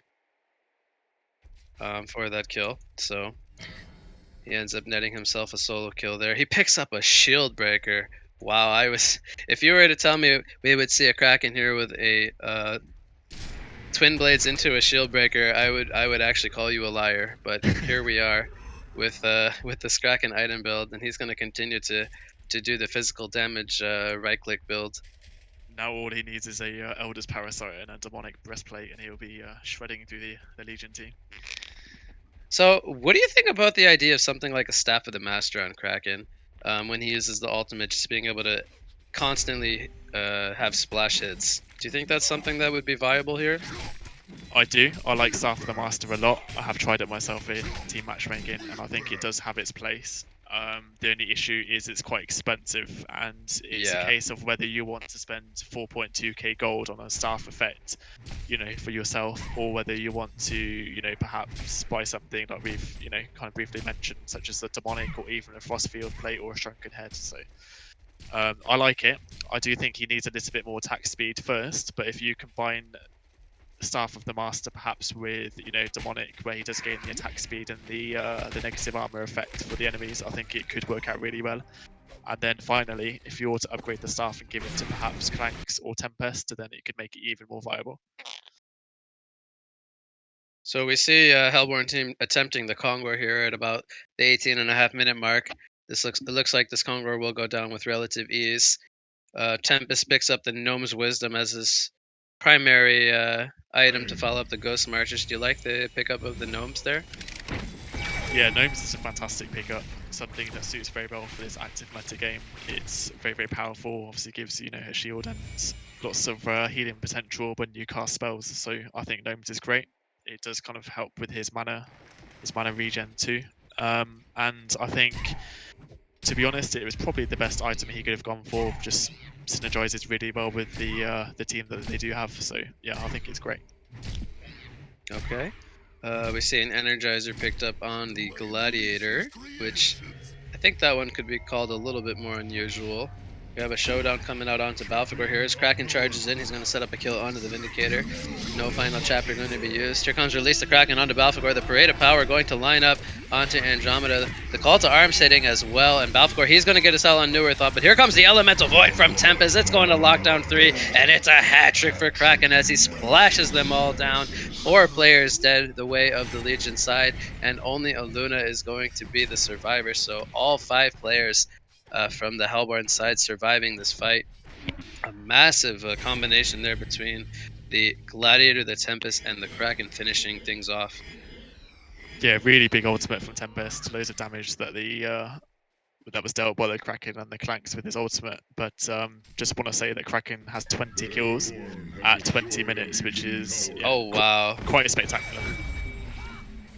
I'm not gonna lie, I didn't even notice he was up to that many. So yeah, he's had himself a fantastic game, sitting on 650 GPM, and the more notable one, the 20-1 stat line, which you pointed out. We're going to see our Hellborn side here attempt the Legion's Kongor, and this would drop a token of life, as they had just recently killed their own Kongor. We'll see if our Legion side is confident to try to take this team fight and defend the Kongor here. They do have Elemental Void on cooldown for 90 seconds, so I think if there would be a time to fight, it would be with that cooldown not available. Here comes the final chapter from Vindicator. Hammer will line up a hammer throw onto several targets, but the showdown from Gladiator is going to pull him back. Meanwhile, in the background, Kraken takes out both the King Clout and the Aluna. The barrier idol is popped from Balfagor, but here comes a charge onto Hammerstorm, and Hammerstorm is dropping fast. Balfagor is going to use his Hell on Newerth, but is it going to be enough for a kill? Yes, it will be enough to kill the Kraken with the assistance of the tower there. Vindicator does respawn, and he will end up falling. We had a buyback, I believe, from King Clout, but the vote to concede does come out. Our Legion side has had enough, and not Team Tim will take this best of 8 game here at the 22-minute mark. So final thoughts here on match number 2 of the round of 8, BKB? Just MVP for Kraken. for sure. I mean, 22 kills, which is more than the game time lasted. That's literally 1 kill per minute, pretty much. Is yeah, quite special. So massive congratulations to him and his team. I think that the way that they executed, the lane phase was pretty good overall, apart from Tempest, who was kind of suffering a bit. But overall, Tempest won't mind with the fact that Kraken was so dominant in the mid lane and just picking up the haze through and going into bot lane, kind of securing a few kills there. And I think the ultimate team fight where they brought back a few times after collecting a few kills, where Kraken and Clanks brought back, I think the buybacks and the hat tricks they picked up thereafter were just crucial for kind of securing their dominance really, and it kind of just snowballed from there. But yeah, fantastic, really entertaining game to watch, and thoroughly enjoyed it. Yeah, you said it. So that's going to do it for our second round of 8 game here. So we're going to have Not Team Tim move on to the semifinals now, where they will meet Big Ego Crew in the semifinal number 1, which will be casted tomorrow. We are going to go on a short break here, and we will get into match 1.3. So stay tuned, ladies and gentlemen, for match 1.3 coming up shortly.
Ladies and gentlemen, welcome back to Honcast. In a while that I've casted on Honcast, but we have Paradise League, the league tournament cycle number 7, the Lazy Feline versus Polymorph. I'm Shorcan. You might remember me from such casts as like 3 weeks ago, but I'm joined by Dutch Onich. Dutch, how are you doing? I'm good, man. I'm good. I think the last time you casted on the Huntcast channel was maybe with Breaky, right? It's very, very likely. It was a really long time ago, and I was only a measly co-caster at that point. So How you far have you've some come. big shoes to fill, Dutch. How far you've grown. Yeah, I think like I might not be as enthusiastic or as like a silky smooth voice as just Breaky has, but I hope you would accept me anyway for who I am, right? I was saying you needed to fill my shoes, but that's fine, Dutch. You can try and compare yourself. I But don't think I can like fit in those tiny shoes. anyways, we've got a game going on. We've got some bands. We've got Moira, Magnus Engineer, and Gladiator. That one sticks out to me as being a unique band. But then on the other side, we have Andromeda and Calamity being picked up real quick. Now, Dutch, tell me about Calamity. What do you think about the hero?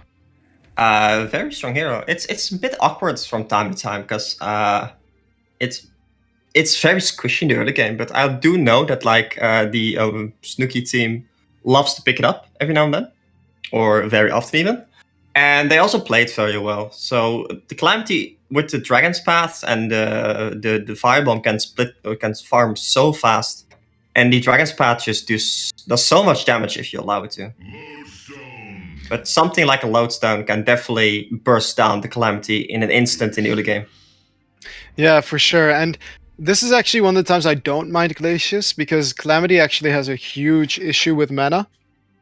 And I think Glacius in general, I'm starting to change my view on the hero, but I feel like it's not really the best support when Chipper's available, as Chipper's very good versus Lodestone and Andromeda. So I mean, like, yeah. Glacius, like level 1 Chilling Presence only gives 0.5 mana regen and 25 max mana. It's really not that much. Yeah, but he gives it to himself as well, so he's able to box out heroes quite easily. Yeah, he gives like 1.5 mana regen to himself. That's the big thing about it, I guess. Yeah. It But allows you to spam your spells. I do like it when people max out the Tundra Blast, actually, especially now versus an Electrician. I don't think it's worth it to max Ice Imprisonment, as you can only target one person with that. An Electrician can easily purge it. Yeah, it is 10 seconds cooldown, so it is like a powerful stun ability. But the issue most time is that like enemies can still cast spells, right? If Yeah. like Ice Imprisonment would also have like a silence component to it, it would be so much stronger. But currently, it does not. Yeah, then you'd be looking at a Monarch Q, pretty much. Yeah, also it also disarms, so it's basically like a stun that you can purge then with like a shrunken or an item in that case. Yeah, it is good versus tablets, though. I will give it that. That's the only benefit, really, of the Ice Imprisonment, that you cannot tablet somebody who's got the Ice Imprisonment. But anyway, we see some very similar heroes being picked up on the Legion side. The Lodestone and the Electrician, very often they fill kind of similar roles, like that you want to have them kind of be solo laners, right? Yeah, so that they sit in a lane, push it out, and just get farmed that way. That's how we've been seeing Lodestone and Electrician being played, and Grinix actually being picked up by Polymorph right here. That's a pick that we haven't really seen. I remember we saw one team pick it up, but they ended up dual laning it, and it did not have the best success. Yeah, and Grinix did get a lot of buffs recently, but it also got its minus armor reduced again in the last or most recent patch. So Grinix is definitely a very powerful hero, which can do like insane amount of damage against squishy targets. But I don't see many squishy targets on the enemy team. Right? Even the Andromeda gets like I don't know if he still gets the armor, but it's because of the high agility gain and the high strength gain, Andromeda is never really going to be a squishy target, and Lodestone and Electrician you're never going to kill with Grinix. Yeah, it's only really that when you get a lot of farm on Grinix, that you can really start doing damage as well, because the levels, they do provide a lot of damage early on, but it's really more about how do you transition from the early game into the mid game, Because if you have a poor start, Grinix has no way of recovering at all. He has no way of clearing waves, and he has no way of farming the woods. So he really needs to have a good start, and otherwise he's really not going to be that amazing a hero. But we're Yeah. going to see how he's going to be laned.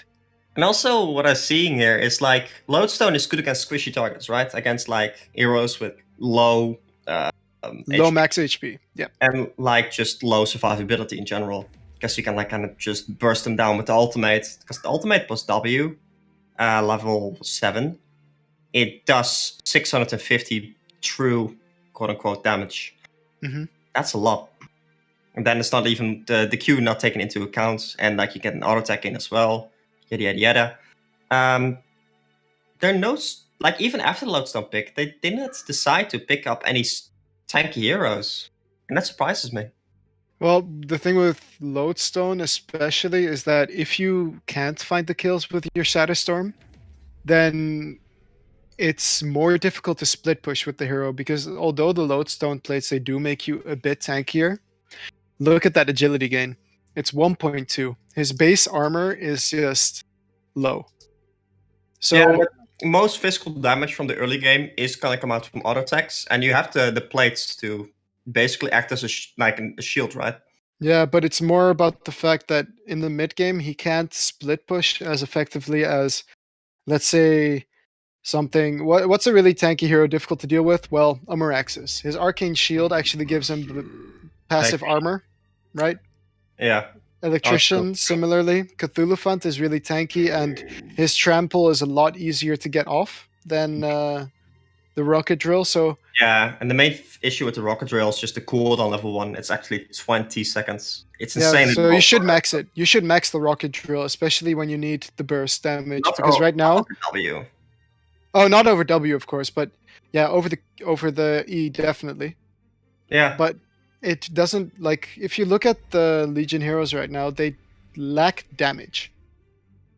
In all honesty, they lack some kind of damage. Lodestone does a lot of damage for sure with head smash, but it's not really something like a Chipper or an Aluna, and now even a Pharaoh. Pharaoh, Electrician, and Lodestone all have the same role, in a way. Yeah, that's what already caught me off guard about the Lodestone and Electrician. I feel like you should pick either one, not both, as they just both kind of want to be in a certain role, and because you have, oh my god, of course, because you have both, you kind of really give away what you're going to do, right? Yeah, it's pretty obvious, but it could be right now that Electrician is actually a semi-support, as I don't see Pharaoh or Lodestone not being a core. Lodestone can be no core. Lodestone can just be suicide, get striders. Yeah, but that's a core. That's a core, right? So you have the number 1, 2, 3. You have Puppet Master, and then 2 other heroes. Yeah, it's not like somebody can jungle on the side of Legion. So one of those 3 heroes is going to be a semi-support role, number 4. Yeah, no, you're right. You're right. All right. But yeah, they picked Shell Shock, and of course you like this. I definitely do. Like, whenever that guy starts rolling, my heart starts glowing. It's just insane. Yeah, so we've had some stories in the past about Shell Shock and you Soul wanting Stealer. to play Soul Stealer with it, so you can roll and ulti at the same time. Sure, can explain this to Twitch chat right now in front of everyone here. Why do you hate fun? All right. Why are you an enemy of fun? I think everybody has already realized that I'm a very boring drafter, and I don't need to go in on this, and I refuse to go in on this, and I'm pleading the fifth, as they would say in the US. Can we boycott Shortcan? Boycott? Yeah. Boycott. Boycott. But no, I think we're not going to do that. But Shell Shock, we've seen them played in a scrim before, and then they picked Flux and everything. That was fun. I think we should honestly vote on who gets to draft next game.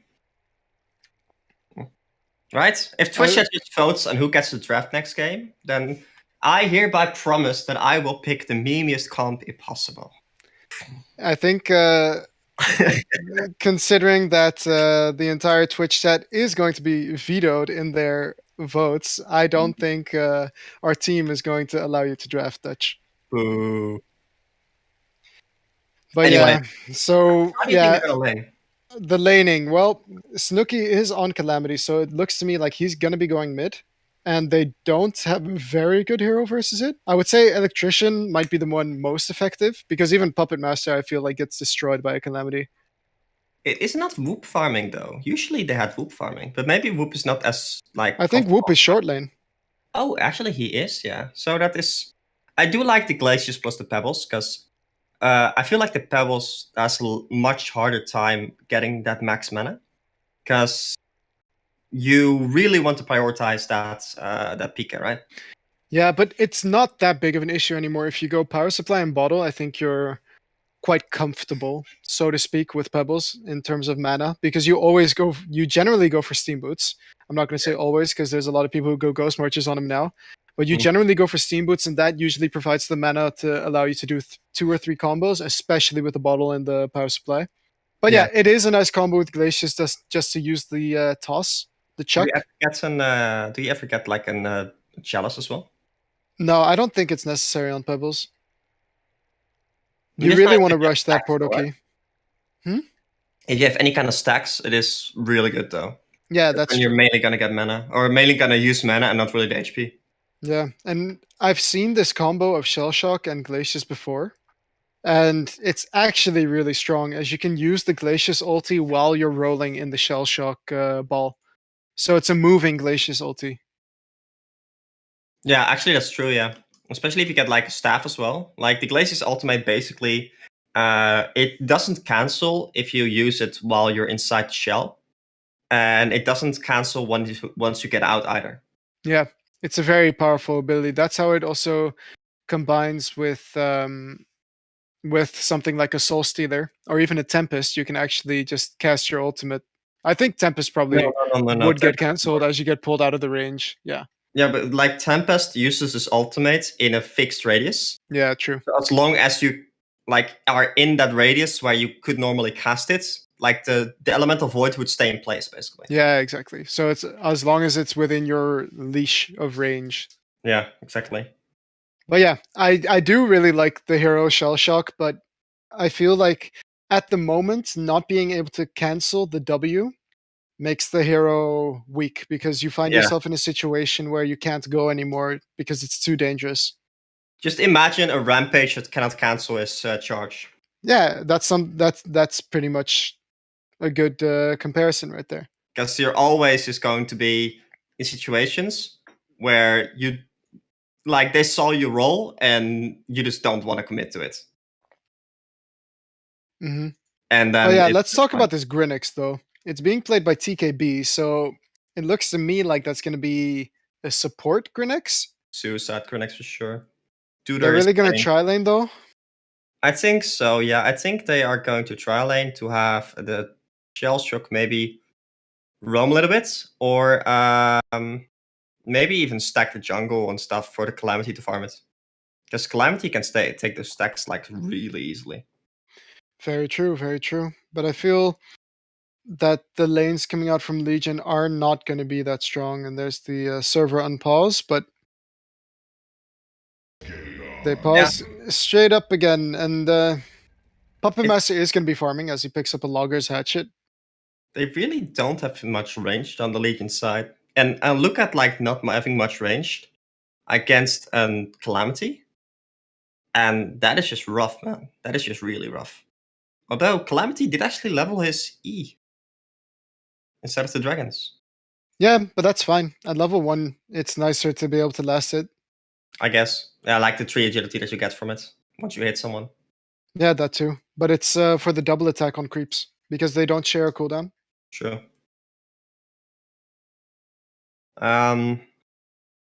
So I believe that Whoop, the Pebbles players, he has to work soonish, so that's why they're talking about this right now.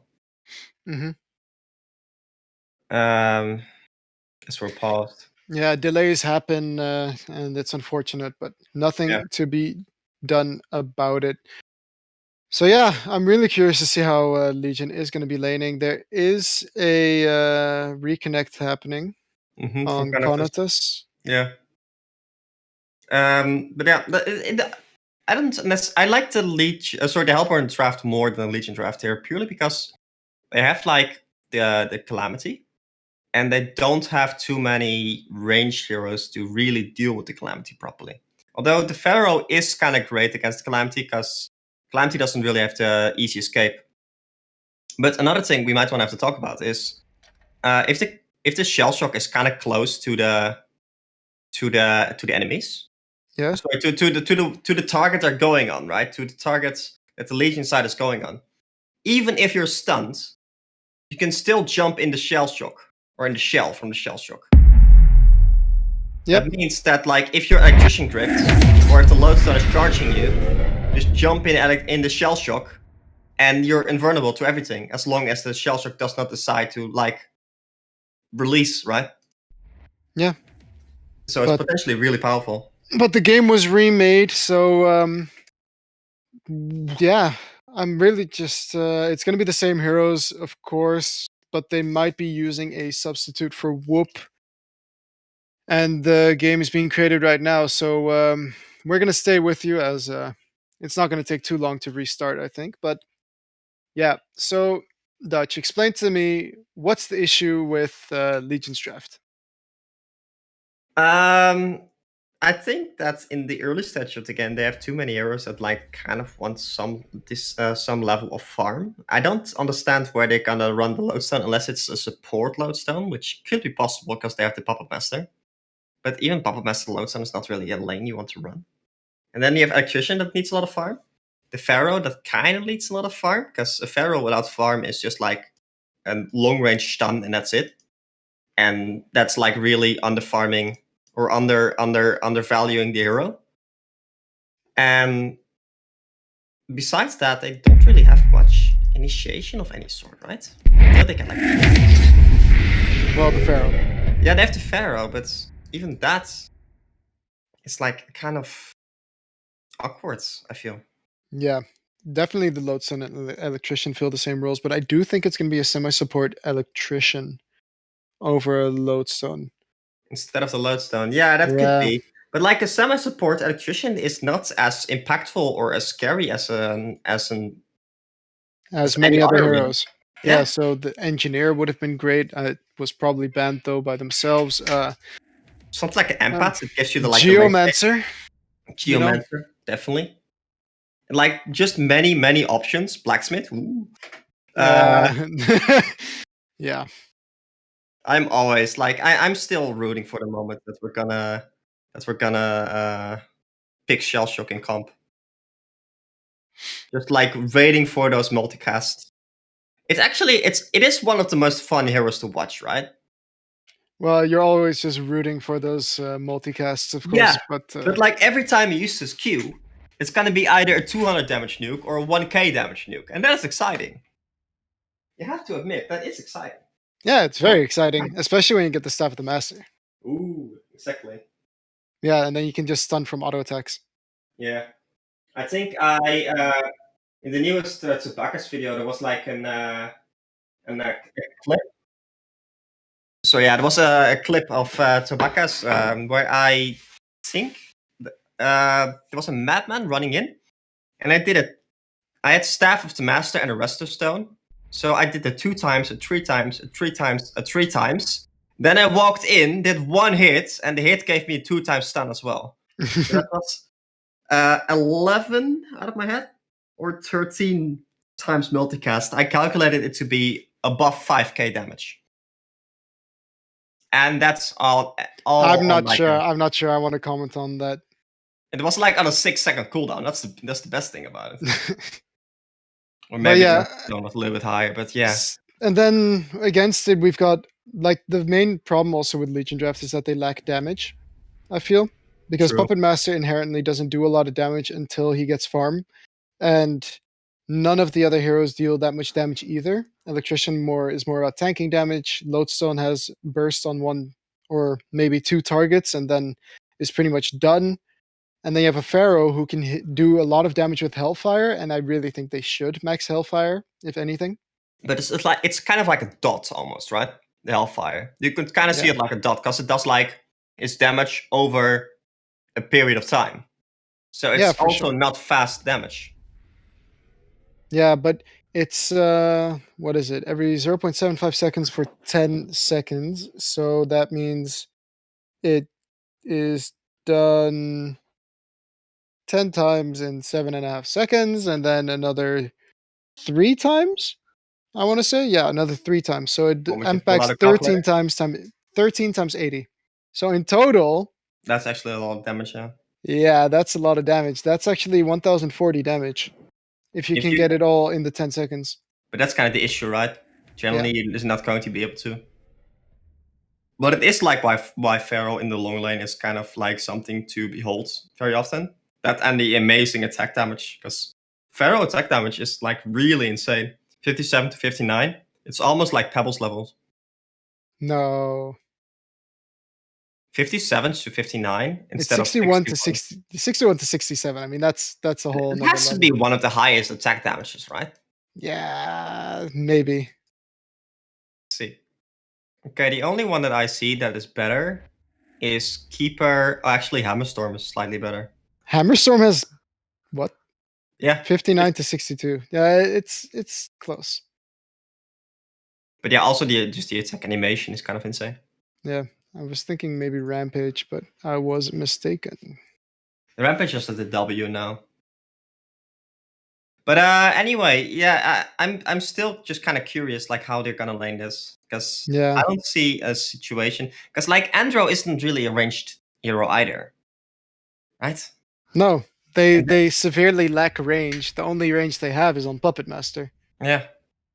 And yeah, as you said, Puppet Master doesn't have the highest damages, especially true since they nerfed his ultimate since like I think 6 months or something, where it only multiplies the damage by 1.2 in the early levels.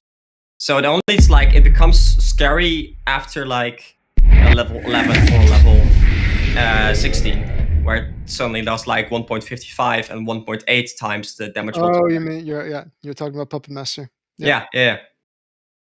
But like before that, with the ultimate, it's really not that scary. Although you do have the aura for minus armor that also works on both the target and the puppet. Mm-hmm. It's still just kind of awkward, right? Yeah. I think we are going to be right back as we're waiting for the players to join, as it's taking a little bit longer than expected. Or is it? Yeah, let's just do it. Yeah, Gives I think me a we're going to be moment right to- back until the game is back. So we will see you in a bit.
All right, so after a short break, we are back into the game.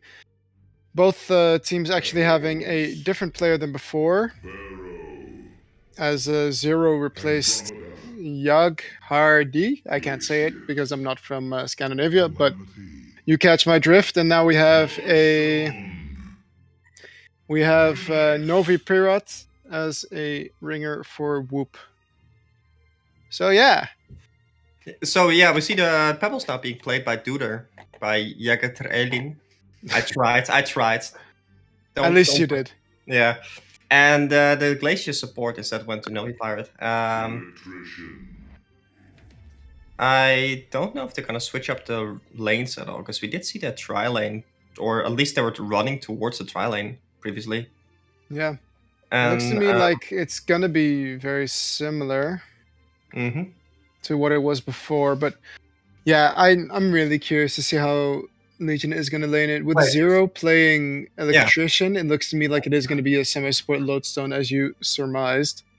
Yeah, because like Lodestone plus Puppet Master just like do an insane amount of burst still, right? Yeah. And even if you like ultimate the puppet, like if you Lodestone ultimate the puppet, the target still gets like the debuff applied. Yeah, exactly. So it works when they're level 6 very well.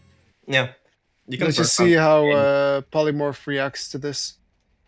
So it appears that like the Legion side is actually moving 5 people to the top lane right now, or 4 because 0 appears to be AFK. Yeah, And looks like an Grenix- aggressive tri-lane with the Puppet Andromeda Lodestone. I don't think that is too strong. I don't feel like Puppet Master does enough in a tri lane, unless you have like insane amount of damage. Yeah, But- for sure. I would have preferred a different hero. Even a hero like I'd even say even a hero like a Moon Queen could be more useful because it just does more damage. Because now they have a lot of lockdown, but the damage might be lacking, as Lodestone also picks up Red Boot's first item, which is something I don't agree with at all. I guess Especially he if it's really tri-lane versus tri-lane. Yeah, he really wants to roam or something, but The hero doesn't have the mana for it, though, as he uses one Rocket Drill and he's already out of mana. yeah, true. And like, it just has so little mana regen, max mana, and even like Rocket Drill level 1 is just not as powerful as many other abilities are. Yeah, and it looks like Grinix is going to be solo bottom, but he didn't go for a hatchet, which I do think might be a mistake. The first item, Iron Shield, is not going to do much versus a Pharaoh. True. Yeah, like I think he should have just sat in the side shop and then decided what to buy there, right? Mm-hmm. But yeah, like I As, wasn't expecting this trial in either. And we see Snug actually picking up a golden apple. I do like that.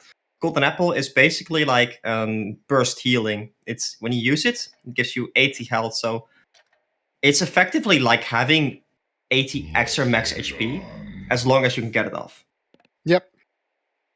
But And of it the also time- provides mana regen. yeah, I mean that's not really that useful on the Puppet Master.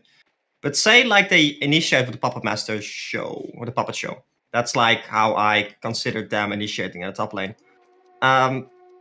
Then they use like Comet Stun and the Rocket Drill, and then they're all just grouped up for all the abilities that the Hellborn side has, and it's not even that much damage. Oh my god, it's a Shell Shock farming in top lane. This is not at all what I expected. It's actually going to be a Pebbles semi-support Huh. and Glacius full support. I do like it though.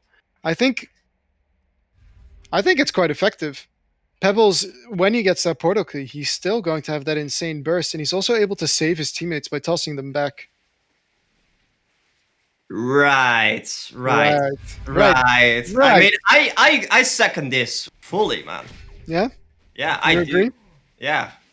No, I don't agree with you. I like it. I still like it. I wouldn't do it myself, but I still like it. Yeah, and then in the mid lane, we do have Calamity versus Electrician, and I think Electrician can do fine here. But it's still a Calamity, and you can see the damage from the dragons, but also from the grip that's I coming do in right think here. That Calamity should basically almost win that. Because the moment like grip ends, the Calamity is just gonna do so much damage, and they might actually choose to initiate in top lane. They're very close. Yeah. They're very close together indeed. And you've got the Shell Shock. He leveled his Q, but here's the Puppet Show on the Glacius, and Novi Pradot is in a lot of trouble as Comet Stone comes out, and that is going to be First Blood, as no abilities except for Fireflies was even used on the side of the Hellborn. Pebbles not choosing to not use his stun. I do like that the Glacier's leveled his Q, by the way, because Q Yeah. level 1 is actually really powerful abilities, because it does like 110 damage. Yeah, I feel like they could almost be more aggressive, but they need the roll on Shell Shock. Yeah, And Puppet Master is less at risk in this tri lane, so they had the damage for the first blood. but Glacius was out of position, right? Yep, 100%. And let's look at the bottom lane. We have TKB versus Razor PK, and Razor PK is actually doing a fantastic job, being almost up to 300 gold per minute, whereas the Grinix, like we said about him not having a hatchet, is having some more trouble. He is harassing the Pharaoh decently. And he also didn't decide to pick up a hatchet later. I think he should have definitely done that by now. But maybe he was scared, because I don't think they actually saw the lodestone until recently. Maybe he was scared of that. Yeah. Pebbles. And Pebbles is going to be trying to... Puppet Show is being used in on the Shell Shock, but that's not going to do anything. Harass coming out, and there's a roll actually coming in onto the Puppet Master. Pebbles is in the background, but do they actually have the damage? There's nice Sun coming out from the lodestone. Sun comes in on the Puppet Master with the Ice Imprisonment. They've got damage from the auto attacks. Is it going to be enough though? Yes, it is. Pebbles trying to survive, but he will not, as the boots from the lodestone are coming into play there. Nice slow coming in from the Glaciers again. Couple more auto attacks. He's got the ball. He's rolling in on him, and they get him with one auto attack, but I think Shellshock is going to be paying with his life, as those boots are really helpful. He's going to get level 2. He's going to get the stun up on the Glaciers. No mana for the head smash, though. Puppet Master is running in, and there's the Puppet Show with the creep damage. It is going to be enough for the kill on Novi Period. So we have quite a lot of back and forth here, but in the end, Legion does come out on top, as both the farming heroes die, but Puppet Master's 400 GPM. Bottom lane, yeah. Damn. That is, I guess, the Grinex is manning up, because Grinex has Iron Shield, and the Pharaoh decided to not pick up the Iron Shield just yet, which I think he definitely should have. Because Grinex basically only auto attack damage. Yeah, I kind of just feel like he needed to just buy a Rev Ward and use Mummy Walls earlier on, because he only leveled it at level 4 instead of earlier. Oh yeah. Whereas, yeah, dude, it's 80 magic damage at level 1. Mana drain nowadays? Not No, anymore. it does not. But you can put it on top of your creep wave, and melee heroes cannot go last it because they get pushed back. Yeah. It only lasts for 3 seconds at level 1. Yeah, but 3 seconds is enough to deny creep kills. And it's a really cheap mana costing a bit. It's 50 mana at level 1. That's true, that's true. But yeah, the main thing in that fight in the top lane to take away, I think, is they stacked up really badly for the lodestone stun there. Because the lodestone actually hit 3 people in that stun. And afterwards, they actually stacked the Glacius Freeze and the Pebble Stun as well. So it appears that there's a little bit of poor communication or teamwork coming out from the Hellborn side right there. Because I think they could have positioned themselves, or at least the Pebbles could have positioned themselves in a way that he would not get stunned by the Lodestone there. There you have the Rev Ward now coming in the bottom lane. We have some action, but he's actually able to queue himself out. And who's going to be on top of here? It's going to be close, but the Hellfire is doing a lot of damage. He only needs a rocket, but it's cooldown for 23 seconds, so they're actually both going to be fine. In the mid lane, we do have Grip coming in onto the Calamity. Calamity has his ulti, but he will never have enough damage to kill that Electrician, I think. No. But you do see like that those dragons just do shit ton of damage if you allow them to. Yep.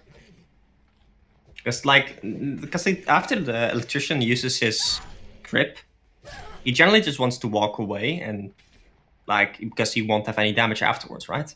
He generally uses grip and then the shield if it's maxed, and then just wrestle a bit with that. But at that moment, that is when the Calamity can start doing some real damage. Yeah, for sure. Calamity, just in general, is just such a strong laner. Top lane, we do maybe have some initiation. They have the roll ready. And the roll is going to be going in onto the Lodestone, but he's super quick, of course. And there's the stun, but actually it's not going to be stun. It's going to be Chuck up on the Shell Shock. But Calamity is now here with that ultimate, and Puppet Master is the target they actually want. Is he going to fall, though? He is going to die to that last auto attack. There you have the Pebbles trying to chuck, but he's not able to. Calamity is getting low, so he might get turned on. Here's the head smash, but it's not going to be enough as the roll is there, and everyone on Hellborn's going to be fine, except for there is an Electrician there, and he's going to get an easy kill on the Calamity. Yeah, they're all super low. I think the Calamity should have known that the Electrician was roaming over, as they like saw him in the wave. But yeah, it's a bit greedy to go for the rune like that. And also, it's surprised me that the Pharaoh and the Electrician were apparently not carrying TPs. Ooh, bottom Oh, lane, Pharaoh ulti is going to miss, and he's going to get himself out of the mummy wall as well, but he's still going to fall. Was there no invis? I think it's... And the mummy wall actually pushed the Grinex twice there. Meaning that like the mummy wall did actually a huge amount of damage. Yeah. It was actually a big play from the Grinex to use his Q to get out of the mummy wall initially. The downside is you still just take a lot of damage, and Calamity rotating over to the bottom lane. Yeah. Top lane, we do have some initiation as well as Puppet Master is getting rolled on. There's a chuck in from the Pebbles, a slow from the Glacius. Puppet Show is going to keep him alive for a bit, but there's Ice Imprisonment, and he's going to fall. Lodestone coming. And Lodestone, yeah, he wants none of that action, actually. Shell Shock now up to Steam Boots, up to 325 gold per minute. Doing quite well now compared to the Puppet Master. And yeah, where do you send the Puppet Master now? Oh, Lodestone running middle. Mid lane, we do have a little bit of a skirmish going on. Electrician is fine for now, but he doesn't have any mana. There comes in the Calamity ulti, and he's going to need to... Wow, that damage from the dragons. He tanked all three of them, and he sees the Lodestone, and Lodestone's actually forced to rocket drill away, but Snooki might run into him, and yes, he does. He's got so much movement speed, so there's no way he's actually escaping here with that Lodestone. Or is he? He's got another Dragon's Path up soon, and there you have it. Yep. Power supply going to keep him alive for a little bit longer, but it's not going to be enough. Yeah, and at level 1 E, level 1 Funeral Pyre from the Calamity actually gave him like 9 agility and 9 movement speed there. And like in these early like moments in the game, 9 agility extra is insane. Yeah, it's 1/10 of his damage. Exactly, and they might actually catch a haste rune picked up. Yeah. Pebbles is super slow though, so he's not going to be able to catch anything, and the Fireflies isn't going to scout them out either, so they're going to be just fine. But it looks to me like Calamity is going to port over to bottom lane. Unfortunately for him, he's got cooldown on his port. Unfortunately, yeah. For him, yeah. Yeah, like this is kind of the issue with the Pebbles not he is porting bottom now. And look at this, there is some initiation already happening as TKB with a beautiful stun into the tree is going to be able to kill Razor PK right there. Pharaoh might have bit off more than he could chew as level 7 picked up on Grinex just means that he's going to be doing so much damage with the ulti and with the rest of his abilities. Do you think Pharaoh should have maybe gone for armor boots or something in this game? Oh yeah, 100%. Because he appears to be going for the Steam Boots as he picked up the Bowstring armband.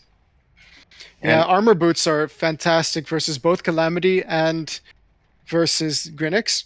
As Calamity's E with the dragons, when you combine those, that's still physical damage that you're outputting, as it does your auto attack damage, not your... They actually rotated lanes, so Puppet Master is bottom now, solo against the Grinex. But I don't think that's actually favorable for the Puppets, because... No, not at all, but Rocket Drill coming in on the top lane, but they might have bit off more than they can chew, and here comes in the roll. Who are they going for? They're going for Electrician. It's going to hit with the slow, with the ultimate, with the Pebbles Chuck, and... Wow, he just melted for an Electrician, and here's Calamity over there as well. And wow, they were really... Yeah, and that's the issue with the Lodestone. Diving. Like, he uses Q, and 10 seconds later, the Q is still on cooldown for another 10 seconds, meaning that the Lodestone is just useless in these kind of fights, right? Yeah. Lodestone is the kind of hero that you just want to burst people. Yeah, bottom lane, we have Grinex setting up on the Puppet Master. The Puppet Master now in a lot of trouble. Nice stun coming in from Duder as well. Auto attack there to finish off Puppet Master. Yeah, and it's kind of falling apart for the Legion right now. Yeah, it's like the Pebbles is actually having some mana issues right now, but he very smartly picked up the Chalice. Meaning that he with Striders and Chalice can probably just like kind of sustain himself and roam a lot. And Pebbles does have a lot of burst damage. Yep, and he also has a very long stun.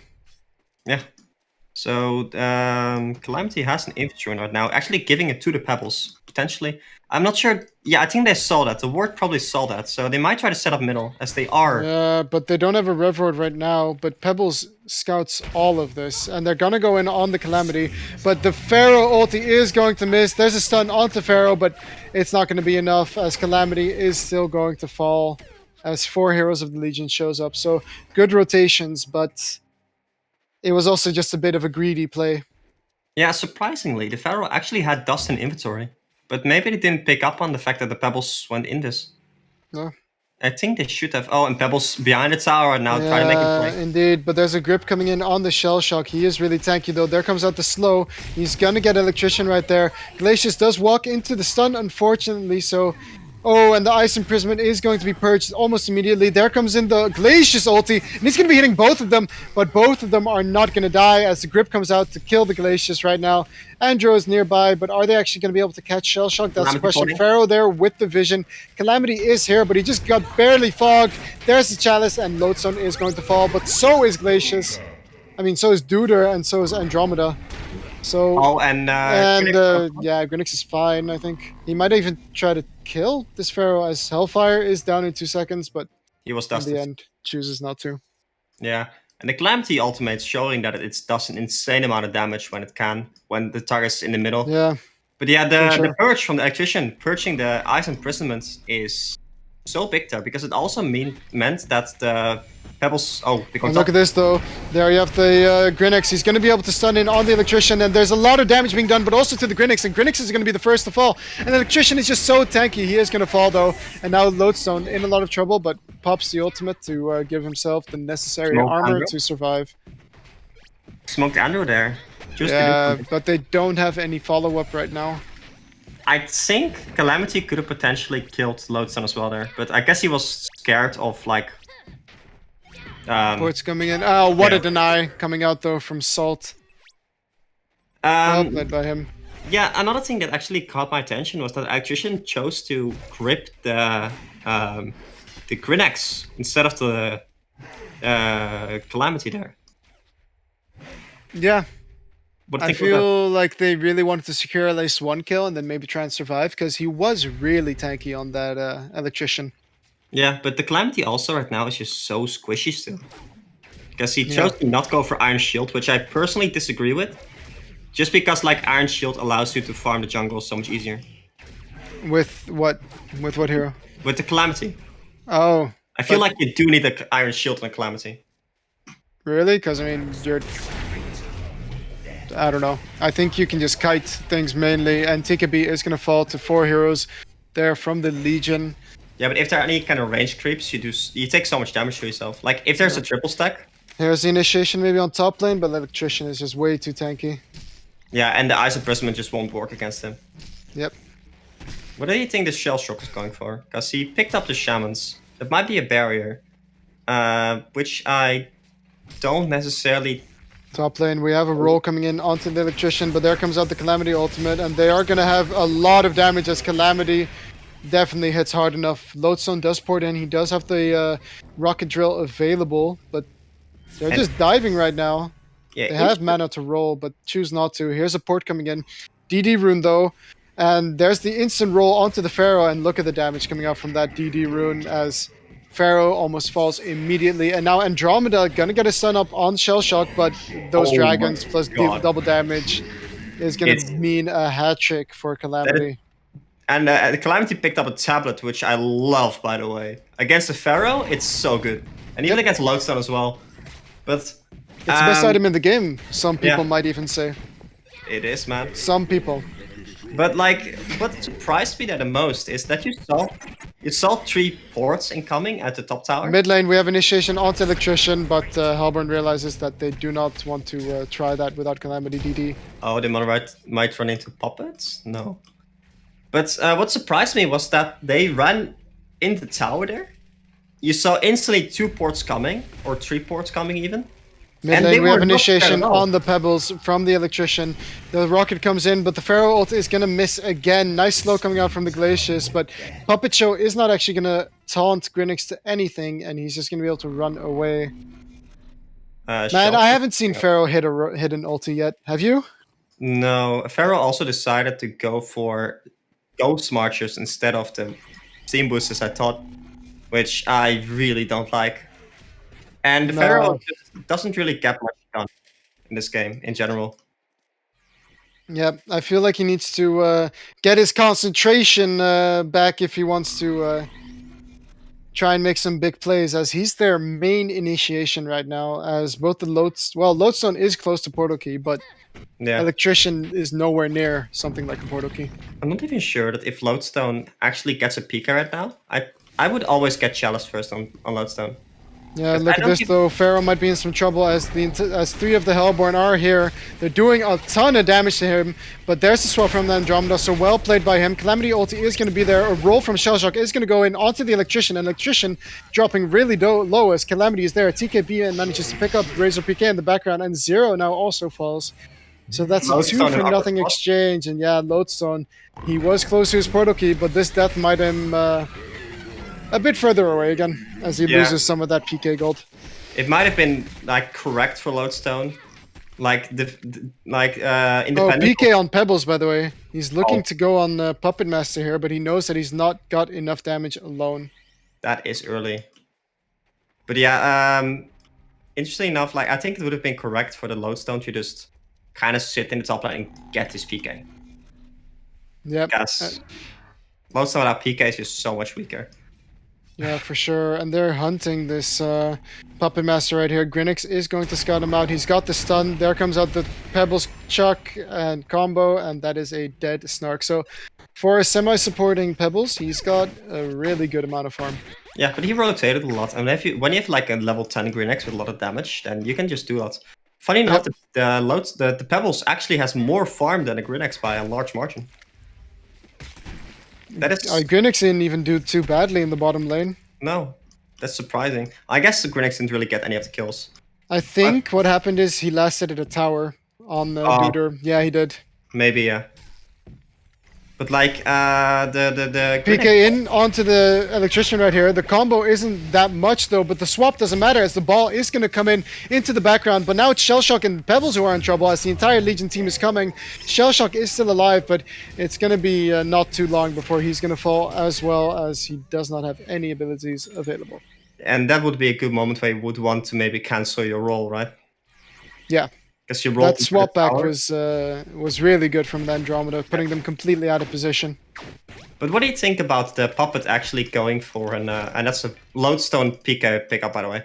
But what do you think about the puppets choosing to go for a Whispering Helm instead of something like a Shroud early? Well, I mean, it's not too bad. They wanted to just calm down the game because they do have strong late game versus the Hellborn team, but they just need to make sure that both the Electrician and the Pharaoh really get that farm up, and that's how they win the late game. But right now, Oh, they're going for puppet here. oh yeah, they're trying to find him. They do have the ward, and there comes out the stun into the Chuck, and that is going to be a dead Puppet Master. Yeah, smoked Pebbles with the PK and the haste Calamity coming in and just killing it. But like my experience with Puppet Master is, if you get the refreshing ornament, the heal thingy, right? You actually don't need to Whispering Helm to farm anything because you're ranged. You can just kite him a bit and then just like hit, walk back, hit, walk back, hit, walk back, and you're under so much pressure at the moment. And like Calamity is, or used to be at least, still There's such, like, initiation in the mid lane as Andromeda is going to get comboed up by the Pebbles. Is it enough though? He's not going to fall. Roll is going to come in onto the Electrician, and there's the Lowstone ultimate. It's going to kill Angry Sleepy, and Salt is going to die, as is the Shell Shock. So this is a really good fight coming up from the Legion right now, as Electrician is just such a difficult kill. But now Lodestone is in trouble as Calamity has shown up to the party, and he's the main damage dealer. But here comes the Puppet Show. It's going to be done on the Calamity, so he's going to be dealing damage to Pebbles right there, but they're trying to run away. There comes out the Q from the Calamity. Calamity's still in a bunch of trouble. He's trying his best to run away, but there's the combo onto 3, and Pharaoh is going to fall, and that's a champion Newerth streak. Pebbles is going to fall, but the Puppet Master ulti was still there, and he's going to be killing himself, but is it going to be enough? No, the grip comes out from Zero, and he manages to kill the champion of Newerth, Snooki. So, well played there by the Legion team. Yeah, Snooki not choosing to pick up an Vestament's actually hurting him here quite a bit because, like, almost all the damage from the Legion side is actually magical. Yeah, I think they can't really be blamed too much for that. They just went too much into an Andromeda there. Yeah, true. And like Snooki wasn't even close. He was actually at the bottom lane pushing it out because the lane was close to the tower. So Yeah. that's a bit awkward.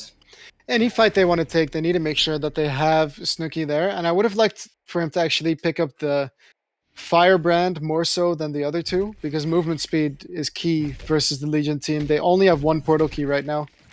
Yeah, but since he didn't really have much mana regen, the Light Brand actually does help him a lot. Yeah, but the base HP from Icebrand, I don't think it's doing that much. When Firebrand also gives him more damage. I mean, it's 16 strength with... Yeah, top lane, we do have some initiation. They're finding Electrician right here. The roll is there from Shellshock. He doesn't use it yet. And there's the ultimate from Lodestone, and he's going to try and burst down Calamity, but that's definitely not going to be enough. But he manages to save Electrician right there, so... Arrow is close, by the way. Yeah, they're not looking to turn this around, though. Pharaoh really doesn't have the most farms, so him going in there was probably just going to mean his death.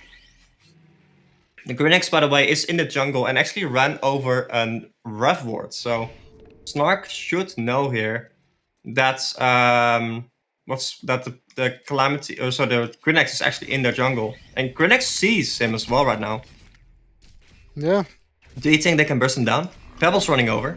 With a Pebbles for sure, but with the rest of the Legion team, the Andro swap is available. Yeah, and they have a lot of wards in the area here.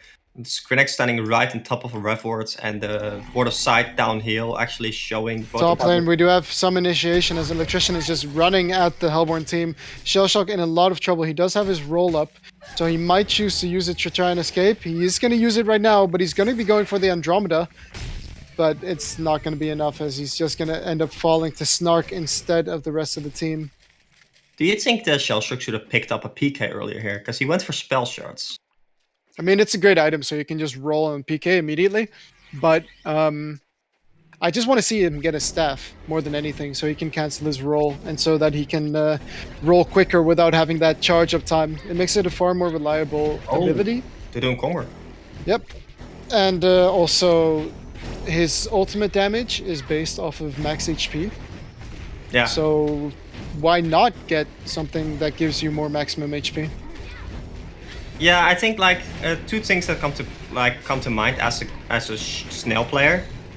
One is Shroud, because you can actually use Shroud and they won't see you charge then, even if they dust or something, because you can use items while rolling, right? So if you roll first, then Shroud, you actually roll an Invis. So that means you can initiate with your entire team in Invis. So wait, they don't see the roll when you're Invis? No, they don't. But logically, people wouldn't pick up a Shroud, right? Look at this though, initiation in the top lane. Pharaoh and Electrician are both close together. Electrician way too tanky though. There comes the Glacius ulti and it's going to be charged fully. Andromeda is going to die, but in the end, Duder is going to fall instead. Here comes the roll in onto the Electrician though. They're targeting a very tanky hero. Is it going to be enough? Yes, it is. As Snooki picks up a double tap. Puppet wasn't there. Puppet's still just farming the jungle. And I feel like they're just falling behind slowly but surely. And Critics actually picked up a Nullify Blade there as well. Very good item, especially against stuff like the Lodestone, which has low max mana. And Electrician, of course. Electrician, yeah. And even like the Pharaoh has low max mana. I think Pharaoh might actually be going for a puzzle box potentially here. It's definitely a powerful item, but we'll just have to wait and see. It's also likely that he can go for a barbed armor because those dragons are going to be hitting regardless of Calamity's actual targeting. So if he stands right in the center of the Calamity ulti and uses that barbed, maybe he can get a lot of damage even if he dies. Shroud now picked up on Puppet Master. He's trying to pick up Grinix right here, and there's the crits. He's not going to hit both the ulti, but it's not going to matter as Grinix kills himself. But Pebbles is here. He's got the chuck. Going to be chucking to Snooki right there, but Snooki might be in some trouble. Pharaoh ulti unfortunately whiffs again, and now you have the roll. It is going to be cancelled as the hero dies. In the meantime, Conatus is going to fall on the Lodestone, and now Pharaoh in a lot of trouble. He keeps being pulled back into his own mummies. Nice chuck in from the Pebbles. He's going to be chucking him at the Andromeda, and this is an invitation to push. Yeah, that was a bit awkward that... Oh, they're going in! Oh, I don't like this. Oh, no. Do you like this, though, as Electrician is there, and they don't even reach the Andromeda. Stun comes out. It's going to miss. Electrician there with the grip to chuck in onto the Andromeda, and Glacius in a lot of trouble. He's got 3 fortified bracers. He's going to get tableted out, but there's the Calamity ultimate. Calamity is in a lot of trouble himself, but Shellshock is going to survive for now. Chuck back onto the Calamity, but Calamity... Oh, nice stun coming out from the Pebbles, and Shellshock is going to fall, as well as the Electrician. I mean, that play was just for fun, I think, but they could have also picked up the second Conga and gotten token. True, it's a bit like too YOLO. A bit like just for fun. Oh, actually, Yeah, initiation maybe onto the Andromeda, the chucking his own illusion at him. That's one I haven't seen before. yeah, it's actually really awkward to like figure out which one's the real one, and which one is the fake one on the Andro, because like both solutions just kind of do look the same and shit. And Well, they one swap stuns places. and one doesn't. True. Come true. on, Dutch. No, but like if you're not watching at the start, right? Because Yeah, they're yeah. both in like spots where they would like logically be. So if you're Yeah, not paying for sure. attention, it's very hard to. And in team fights, it's very hard to just casually see. And what did the Calamity actually pick up? Calamity just right-click to heart. Oh, What do I you think like about that? I mean, like if you're playing as Lodestone, you just need to be tanky. And Heart does just that. Like Yeah, look at but I the mean, a Calamity Shrunken is pretty good here as well, and also right- gives look him at more Calamity damage. right now at his Funeral Pyre. His Funeral Pyre currently gives him 33 extra agility and 33 extra movement speed. Yep. That is actually insane. And It's he's regenning right now yeah. for 31.65 HP per second, so he's going to be up to full quite quickly. Ooh, look at this though. Pharaoh, realizing something's up, is going to try and port out, and Shellshock is going to roll very slowly towards the bottom lane. They did kind of see Oh, where they're going to scout the Grinix. Do they have dust though? Wait, did they Nice not see? juking. They used Aurora, so they got vision of that area, but Aurora Vision stays for very long. yeah, but he managed to walk to the left to dodge it. And he was invis as it hit, and they didn't have any dust on him okay. or anything. That makes sense. Yeah, and look at that. In that time, Calamity has regened to full HP. I still would like something like Gnomes. Or, sorry, just like Magic Armor on the Calamity, because... I mean, Shrunken, right? Shrunken as well, probably, yeah. Oh, they might actually go top. Yeah, they could be looking for an initiation, but that's now a very tanky Calamity that they're dealing with.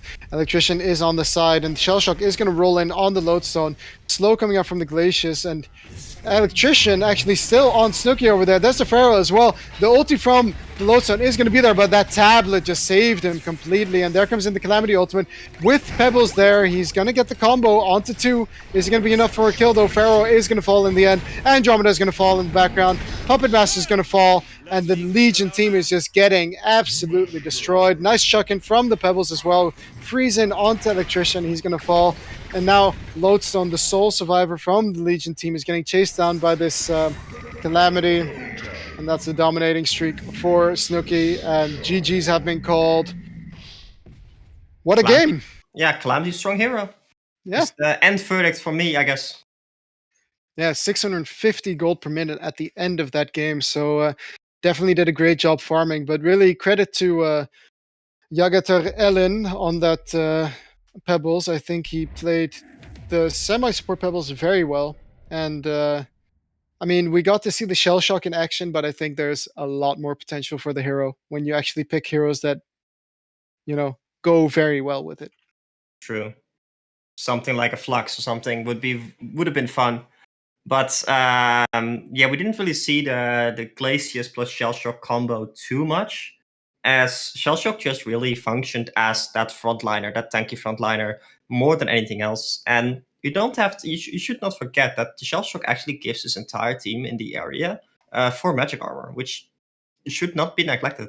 Yeah, he didn't upgrade it to a barrier, and I kind of understand because of the Electrician, as he can purge the barrier buff. Yeah. But I I still would have liked it though. It's a very good ability, and he can't always purge everything. Shellshock actually didn't max his Rolling Thunder. He had it at level 2, and then he decided to max his E instead. Yep, I saw that as well. But other than that, we've got another game coming up. This was a best of 1, so it is going to be Polymorph that takes the victory, and we are going to be having the last match for today. It's going to be Orcs of Newerth facing off versus Donkey Kong. So stay with us, and we'll be right back.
Hello, ladies and gentlemen. Welcome back to the Paradise League. We've got Cycle 7, fourth match of the day, coming to you live right now. We've got Orcs of Newerth versus Donkey Kong. Both of these teams participated in the last cycle as well, and we saw some promising things from them, with Donkey Kong even beating Polymorph last time. So we're gonna have to wait and see how this match is gonna go. I think they're both very effective players on very effective teams. I am joined by Dutch Onage again. Hello, Dutch Onage. How you doing? I'm good. Yeah. Last game was definitely like, if I had to guess, right? I'd say like Lazy Feline in last game was definitely the underdog. But in this match, I think the teams are way more balanced, with two very solid teams on both sides. I do definitely think that Orcs of Newerth are more of the underdog right here, as They are like Donkey Kong have been playing together for a very long time. So Yeah. we'll Even see prior, what even happens. prior to this tournament, they've been playing together a lot. Yeah, And exactly. But some good heroes being picked up by the Legion team. They got Magnus and Moira, so very strong heroes, definitely.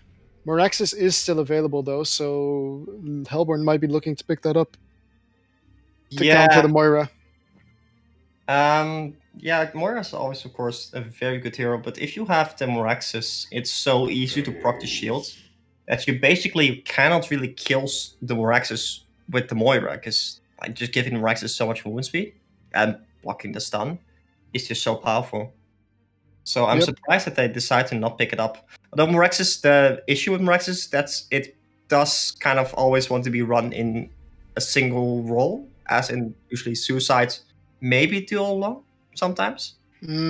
Mostly solo, yeah. So even solo short lane can work for the hero, as it's Yeah. quite in a 1v1. It's also quite decent, I'd say. It's not the best hero, as it doesn't have the best sustain, but the axes are definitely really good in last hitting. Yeah, and just harassing a lot. Because like the axes, they do a lot of damage and they don't cost any mana, like 25 or something. So it's a very easily spammable spell. That's why you generally want to get like a battery against the Moraxis.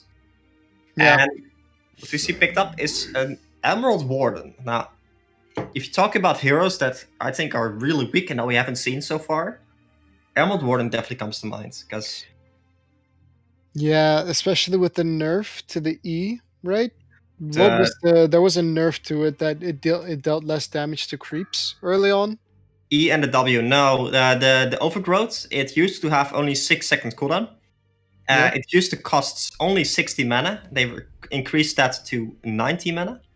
And it used to always deal 90 damage. And the only thing that would scale was the duration. So it would be like 1.5 seconds, 2 seconds, and increasing with 1.5 seconds every level.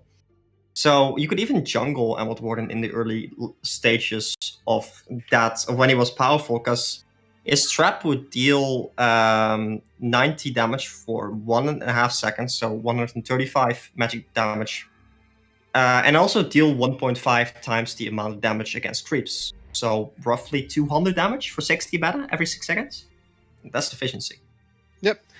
And although you say it's weaker, I mean, the hero definitely does have its uses, as its staff effect is actually quite all right, with you being able to put Gawain on your carry hero, and it also buffs Gawain's abilities, making it a stun, if I'm not mistaken. A mini stun, yeah. And you can give the bird to someone else. Exactly, and I think that's a quite underlooked ability, but it's not. It's just that the hero itself is not very powerful, because Overgrowth, it used to also block camps, and that's when it was really powerful, because you could place it in the woods and just block the junglers' camps, or just block the carries' camps, and you would be a huge nuisance. But now, since they don't block camps anymore, I feel like the heroes, yeah. And they actually not also really as powerful anymore. They nerfed the W, in which it's, I think, if the target is not visible, it only deals 0.5% damage. Yeah, 50%. Or 50% damage, I mean, yeah. So usually you would use the Hunter's Command to like snipe people off, but you can't do that anymore. And we see Chronos pick up. So yeah, we had some success with the hero yesterday. If you're watching What You Got stream, it's still a very dangerous late game hero, but Who was that I feel amazing like player that played the Kronos yesterday? I think it was Shorken. I don't know, I don't or know. was it Volka or Mex or Sate? I'm not sure. But I don't know. anyways, I think the issue that they're gonna run into is that Sandraith isn't necessarily an anti-carry. He is an anti-team, and if it's 1v5, I think Kronos could have a bit more difficulty Yeah, carrying and the game. Kronos, after he leaps, he is quite immobile because you generally get like steam boots on him. And if the Sandwraith waits with killing the Kronos until after the leap, then the Sandwraith can easily just jump in the early game, in the early stage of the game, Yeah, and finish off the Kronos, like after the Pebbles jumps in with the PK or something like that. the main Um, issue with Kronos is also that he was such a powerful carry in all his stats that he got that a long time ago he used to be run as an off lane all the time, and that was pretty much just for the ultimate. But now he can't really be run as an offlane anymore, as he doesn't have the stats for it, and it's quite easy to kill after the leap. I'm gonna go full history nerd on you there. The reason he was good as an offlane was because the Curse of Ages, the stun, it used to have the charges, and the charges used to run down. So not only that, it had a sick auto attack damage. It had more Yeah. than it had now, and it also there were also some other changes that, like for example, the moment he got Iron Shield, he was pretty much impossible to damage because he just starts off with a lot of armor. True. But like the Curse of Ages, being an instant stun on your first hit was a big deal. Because you would just that's wait true. like 10, 15 seconds, and then your first hit would be a stun. So if the support tried to man up on you, you'd hit, do a stun. The stun would do like 40 to 60 damage at that point, I believe. Mhm. And 1 second stun. And then you get like 2 or 3 more auto attacks in. And suddenly the support, when you have an Ice Shield, right? You do like a lot more damage. Suddenly the support was in a big trouble. And you can't really kill the Kronos, because well, Kronos with, as you said, Kronos with Iron Shield and the rewinds and everything like that is just very hard to kill. But yeah, that was more like a semi carry / just lockdown Kronos that was being played back then with like a Clanks or some kind of range carry in the back line. And that also was back in a time where the Chrono Field had actually way less cooldown. I think it used to be 140 seconds, 120 seconds, 100 seconds on the top of my head. Maybe even 20 less than that. But now it's 140 seconds at all levels, and that is a huge fucking cooldown. Yep. They pick up the Defiler as the last pick, so they've got some greedy picks in the Defiler and Kronos, I'd say, but the rest of the heroes are quite balanced. So they've got an Emerald Warden on Ha Ha Ha. So I'm Mate. wondering, on Mate, we're going to call him from now on. And on the other side, they actually pick up, what were the last 2 picks? It was Cthulhu and Pebbles. a Oh, no, Chipper. Cthulhu Font and a Chipper. And I think the draft on Hellborn right now is actually one that we would run quite comfortably. True. Because Chipper is just so great for stacking camps, and a Luna plus Pebbles, just so much burst damage from far away. So I would only maybe look for more of a teamfight oriented support, but I mean, a Luna and Chipper would be absolutely fine. Like, the funny thing is, right, because the Chipper doesn't really stack well for a Sandwraith. I mean, it stacks, but the Sandwraith cannot comfortably take those stacks as easily. Until he has Thunderclaw, right? Yeah, even that.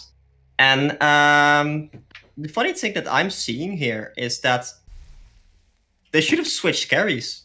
Like, Moira is one of the hard counters to Kronos, yet Moira is in the same team as the Kronos. And then you have like the Hellborn supports. Aluna and Chipper are both insane with Kronos, because the Kronos ultimates and the Chipper and the Aluna can just do so much damage freely at that point. But they're against Kronos. And they had Sandwraith. And it's just kind of weird at that moment. Yeah. So, Moraxis, was he still actually up with all the bans? Yeah, he was. Yeah. I would have liked Moraxis a lot more on the Hellborn this game, because Cthulhu Font is going to have a hard time this game, because Kronos is very good, especially once he has the Toxin Claws. I think he's quite good. versus a Cthulhu Font, because the moment he starts hitting him and gets maybe 1 or 2 bashes off with those Toxin Claws to slow him further, Yeah. Cthulhu Font's going to be dead. So the moment that Cthulhu Font uses his stun, he's pretty much in trouble. Yeah, and one of the strong suits of the Chronos still is just that auto attack damage. Just look at that.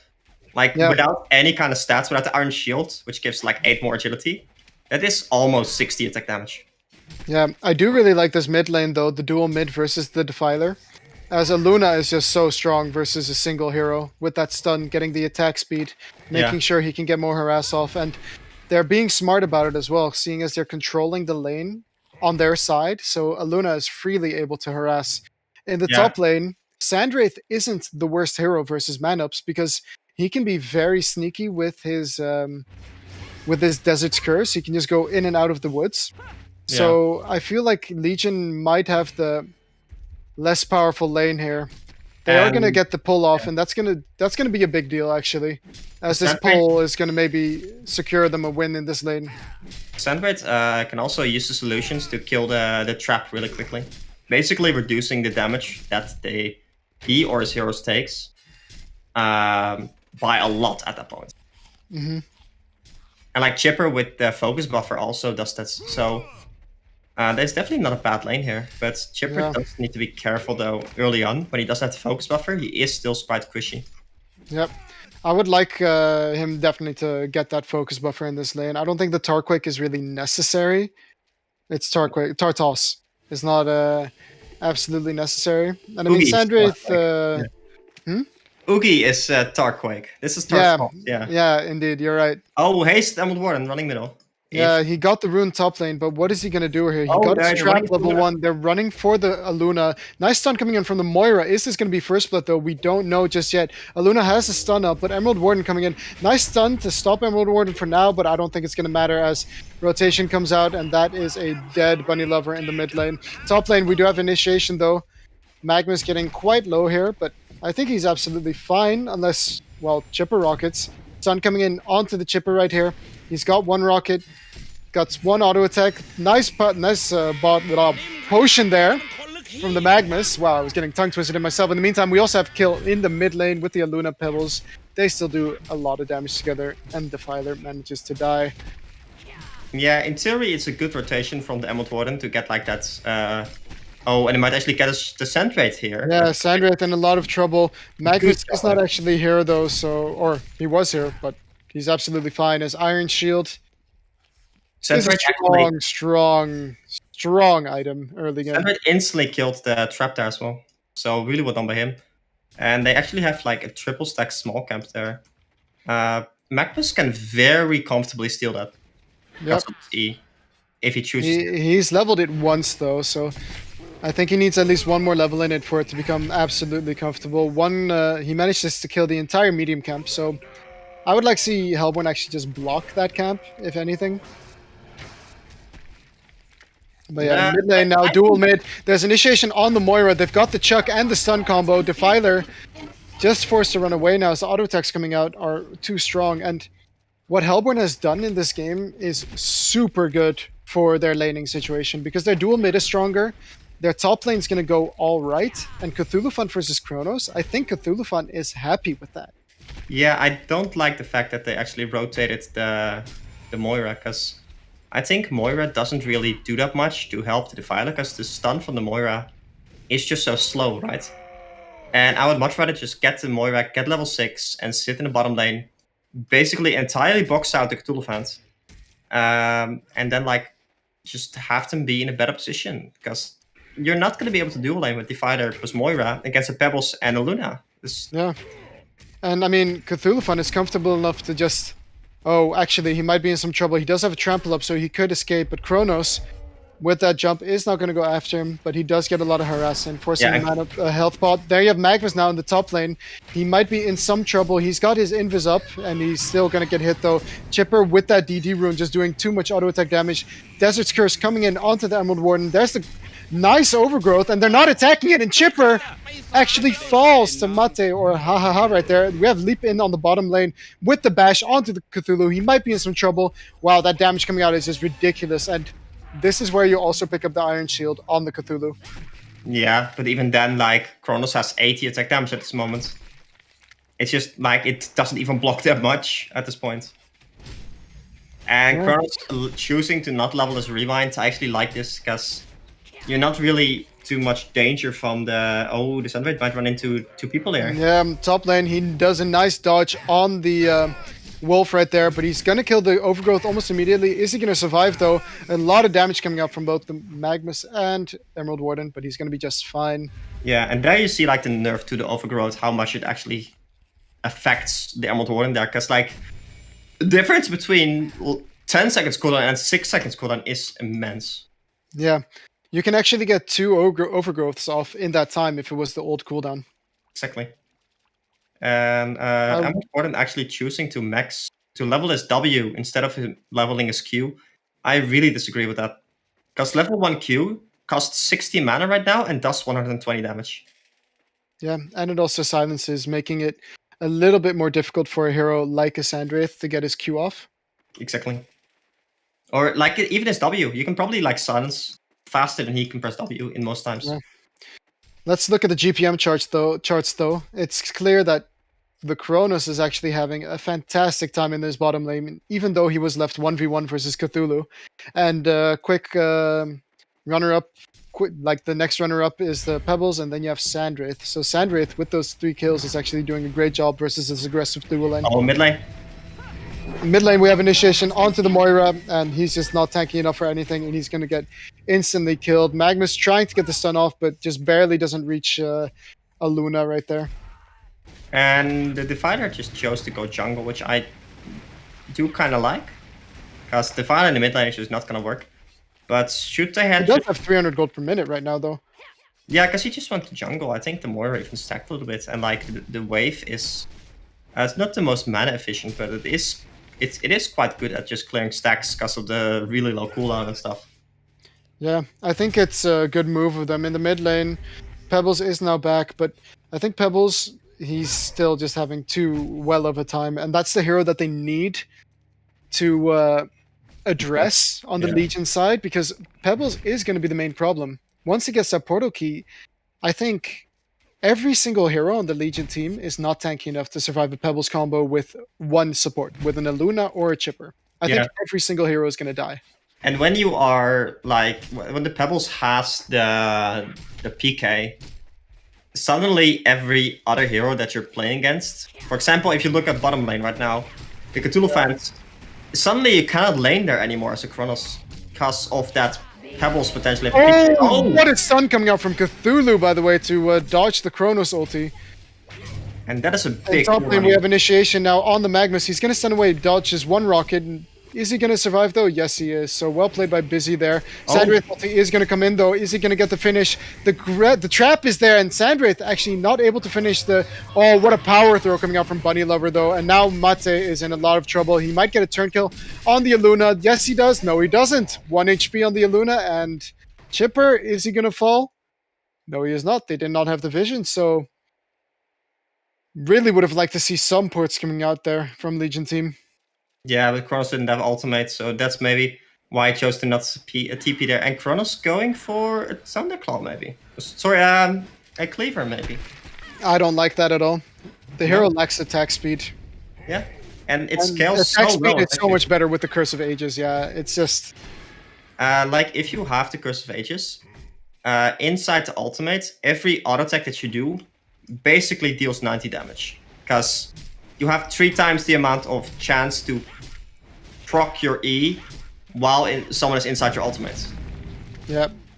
In the bottom lane, we might have some initiation. The Mana Sunder is coming in on the Cthulhu, as well as the Moira stun. He's going to have his stun up, but he's going to get finished off by the time leap. So, nice gank coming out from the Moira, even without Boots being able to set that up. So, yeah, Kronos plus Moira is kind of a good combo, because the Kronos can like leap in with the Moira stun. It wasn't even with the leap in. It was just simply he ran on the right of it and just got it.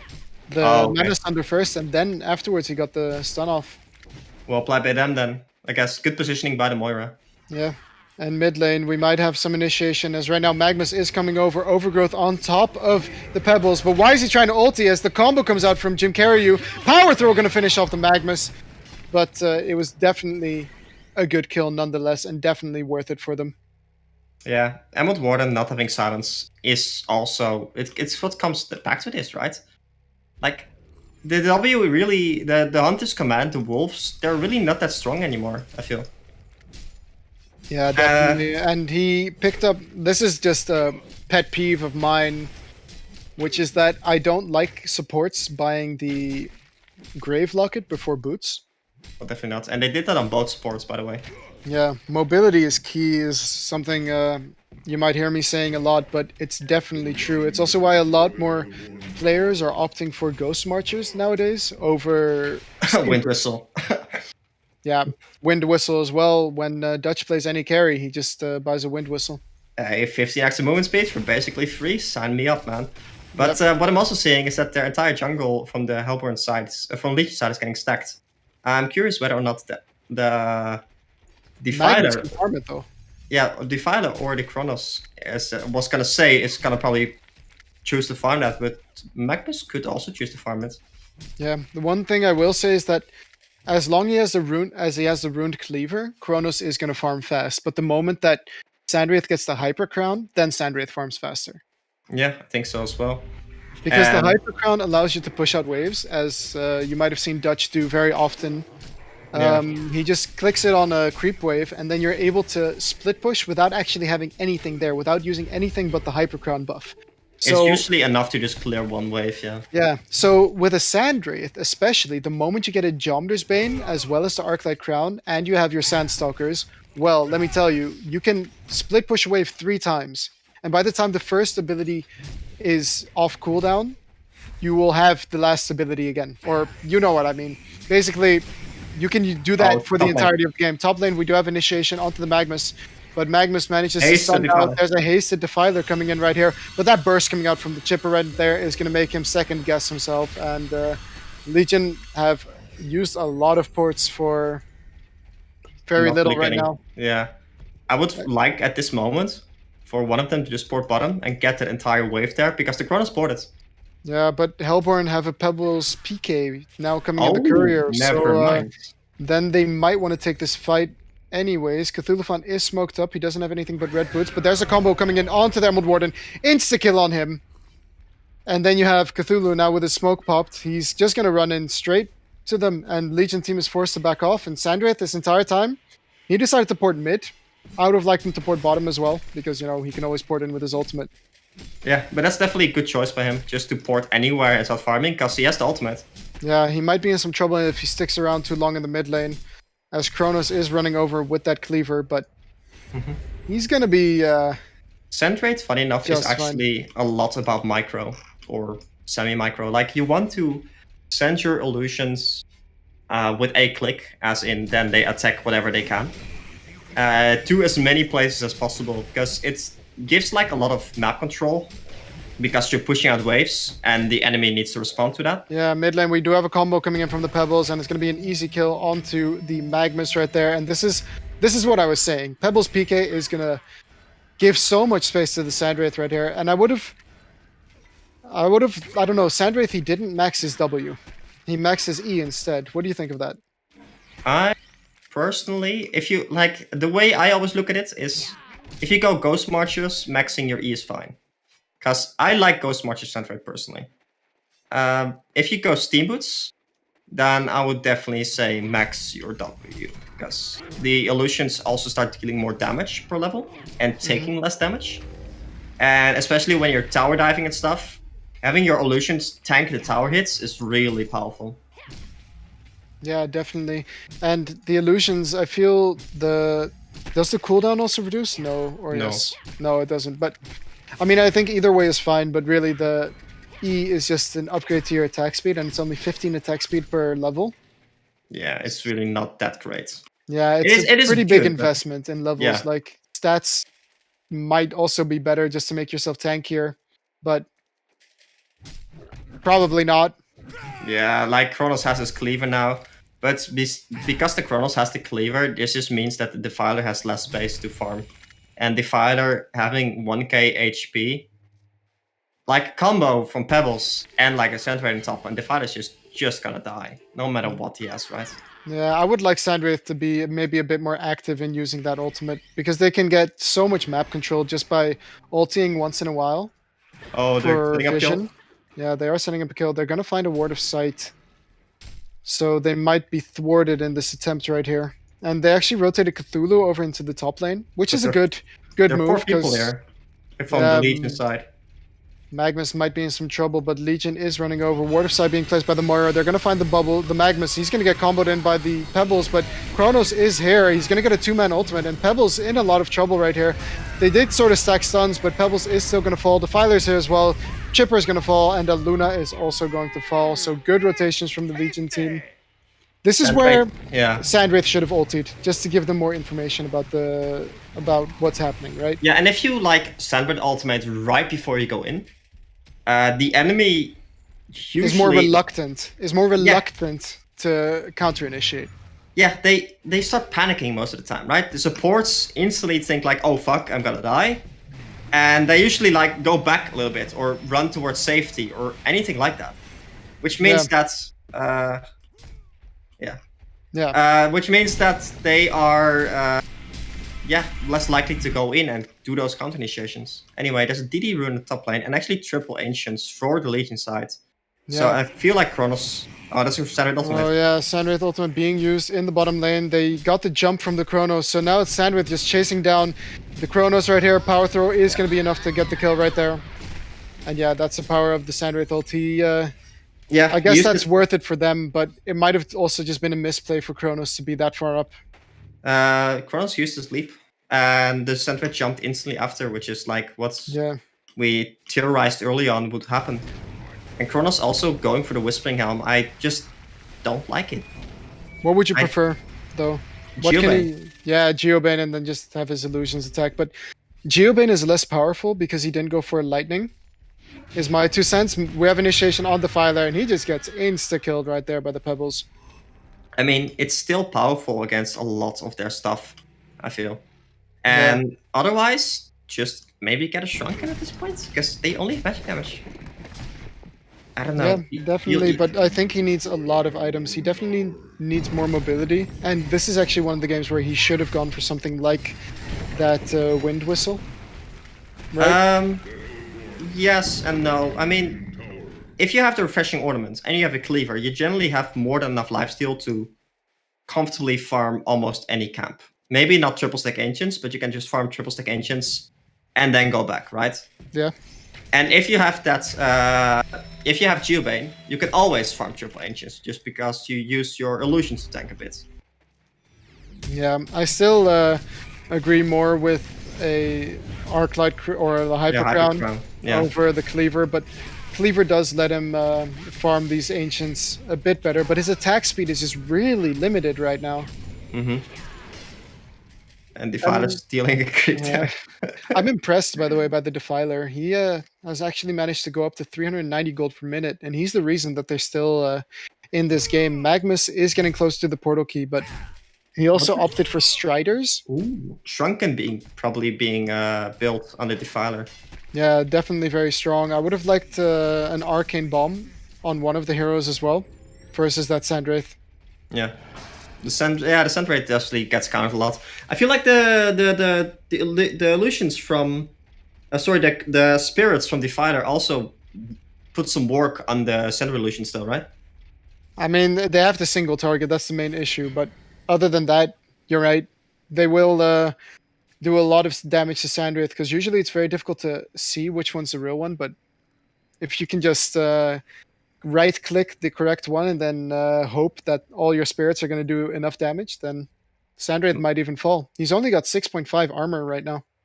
The Sandwraith? Yeah. Yeah, it's not that much. And he did actually pick up his Hyper Crown. One thing I will always say... Oh, and actually, like, look at the top lane. You see Wonder Creeps actually has the buff right now. Doing some decent damage there to the creep wave. And it's just so powerful to be able to do this. And Kronos choosing to not kill those illusions is actually also a misplay, I feel. He was just scared because he can still get comboed by Pebbles. They had no idea where they were as they don't have any vision in the Legion Woods. 1k HP on the Kronos. Yeah. Do you think you should maybe got like something like Well, he should just get I a Shrunken, if anything, but then he's going to be lacking attack speed. So, was gonna say Mystic Vestments instead of yeah, the Iron Shield, because you the have Iron Whispering. Shield helps more for farming, right? Yeah, if you have like the Whispering, you don't need the Iron Shield. That's true. It's either or usually, or so. I mean, it's either one or the other. Yeah. He's And actually only got Mechanician- 870 HP when he's on Agi boots. Yeah, it's really greedy. I would like them to do Kong, because they did pick up the Whispering Helm, and the one nice thing about the Whispering Helm is that you can suddenly like start doing Conquers, because you just heal a lot. Mhm. And like, yes, Kronos also has a lot of In the armor. meantime, Hellborn is just opting to go Kongor with that Cthulhu Fund, who's quite tanky with that Shaman's headdress. Mm-hmm. So, yeah, they're going to be able to do this without Legion even knowing. I'm pretty sure they were surprised by that. Invis on the Chronos here, though. He might choose... Ooh, Sandwraith was in a bit of trouble. There's another Invis actually on Defiler, as they do have the Ion Stone on the Moira. As a nice deny comes out from the Cthulhu Fund, that's not the target they want to go on. Pebbles right here. There's a Sandwraith ultimate. It's going to go in the background. It's going to check everything, but here's Kronos. He's going to get the ultimate off on the Pebbles, but the rockets were going to hit him before, and he's actually just forced to run away. Pebbles with the chuck into the Kronos, and he's just going to fall. Pebbles is going to maybe get killed in the background. Yes, he is. Magnus is going to fall as well. But look at this damage coming out from the Defiler on the Sandwraith. He's in a lot of trouble, but Defiler is going to fall from the Nice Stone from Cthulhu Fund. Rocket is going to scout out the Moira right there. There comes in the Desert's Curse. It's not actually going to hit, though. And the Moira ultimate was just too little too late, and the Legion team is forced to back off as Defiler was doing so much damage, but oh wow, they actually managed to catch Moira right there. Nice stun in from the Moira to stop him for a bit, but there comes the Emerald Warden, and they're gonna be able to kill Aluna as well as the Emerald Warden. So in the end, it's a 5-for-2, and Sandwraith is more than happy with that as he managed to survive. Yeah, the Defiler did like a lot of damage there, but sadly, because the Defiler doesn't really have too much HP and not shrunken yet, he just falls the moment the enemies decide to put a little bit of focus on him. Yeah. And that is what you saw, like the Cthulhu Fan turned around, put one stun on him, and suddenly like the Defiler fell. And I also really don't like that the Kronos actually chose to initiate there, because... I feel like it was very forced, if anything. Yeah, and I don't think they need to force anything, do they? What do you think as late game, actually? I think it's so difficult to tell. In a 1v1, definitely Kronos, but in a whole team, you just saw when they're stacked up, all those bounces from the Sandwraith ulti illusions, they bounce to everyone from the Hyper Crown, and it just does so much damage. And the moment he picks up a Nullfire Blade, which is going to be very strong versus a Kronos, because Kronos only has 430 maximum mana right now, Yeah. they're just going to melt everyone on the Legion side. And Without yeah. any initiation other than the Sandwraith ulti level 3. So they need that Arcane Bomb. They really need it. Yeah, if you just get 2 Arcane Bombs, that generally takes care of like the entire Sandwraith ultimate, of all the illusions. Yeah. Plus maybe more. And they actually decide to do Kong right now, which I really do like. Yeah. Kronos can just tank it and pull it. But the Hellborn team actually takes control of the jungle right here. Takes some stacks, and it's just like a lot of map control what they get right here. Yep. So this is good movement by them.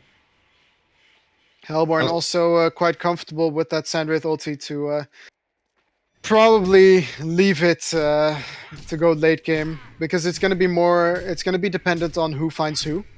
Yeah. If Sandwraith manages to hide the entire game and dodge the Chronos ulti, then I think he's going to be absolutely fine. On top of that, there's a tablet already on the Aluna, so if he gets caught, he can get tableted out. Yeah. If you like get a Rescue Stone though, you can first ultimate the supporting cast, generally speaking, and then go for the rest. But The question is he going to have the mana for that when Sandwraith picks up the Nullfire Blade? if you get the Shrunken, then you don't need to really worry about that. But that's like way down the line, right? Yeah, so he And- still needs a Geometer's Bane, and he also needs a Resto, and he needs a Shrunken before he's really safe, I'd say. I would like for him to have kept his battery. Yeah, the power supply. Yeah. Instead of something like the Toxin Claws, maybe, because I don't feel like you need to slow at this point as a Kronos. Yeah.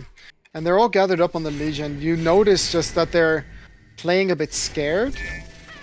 And I feel like the way they need to get out of this game is they need to get they need to get perfect items from here on out, basically. On the So Legion side, you mean? yeah, on the Legion side. So they need items that allow them to kite the Sandwraith. Tablets are very good for that. Even a Void does work a little bit, just because you only take damage from the Hyper Crown, or maybe even something like a Nullstone on some of the supporting casts. So they do have the Arcane Bomb now on Emerald Warden. Yeah, I would have liked for them to pick up an Arcane Bomb like way earlier on their team. Yeah, Because- but so they need items like tablets and Arcane Yeah. Bombs. Well, But I don't even sell it does that much. I think a barrier would definitely have helped a lot, and Astro, and those kind of items. And I think Emerald Yeah, Warden might team be going items. for Astro. Yeah. Because you just take a lot of damage from it, and like just pressing Astro helps a lot against that. Yeah, But for sure. another Defiler thing, could also benefit from a storm, because as Yeah. he storms himself, he's still able to direct his ultimate spirits. he does have the Shrunken now, so that's really good, because then he can just like keep the spirits doing work in those team fights. It's not as afraid anymore of like dying in one combo. Yeah, and Um, Defiler should look to pick up something like a Frostfield Plate.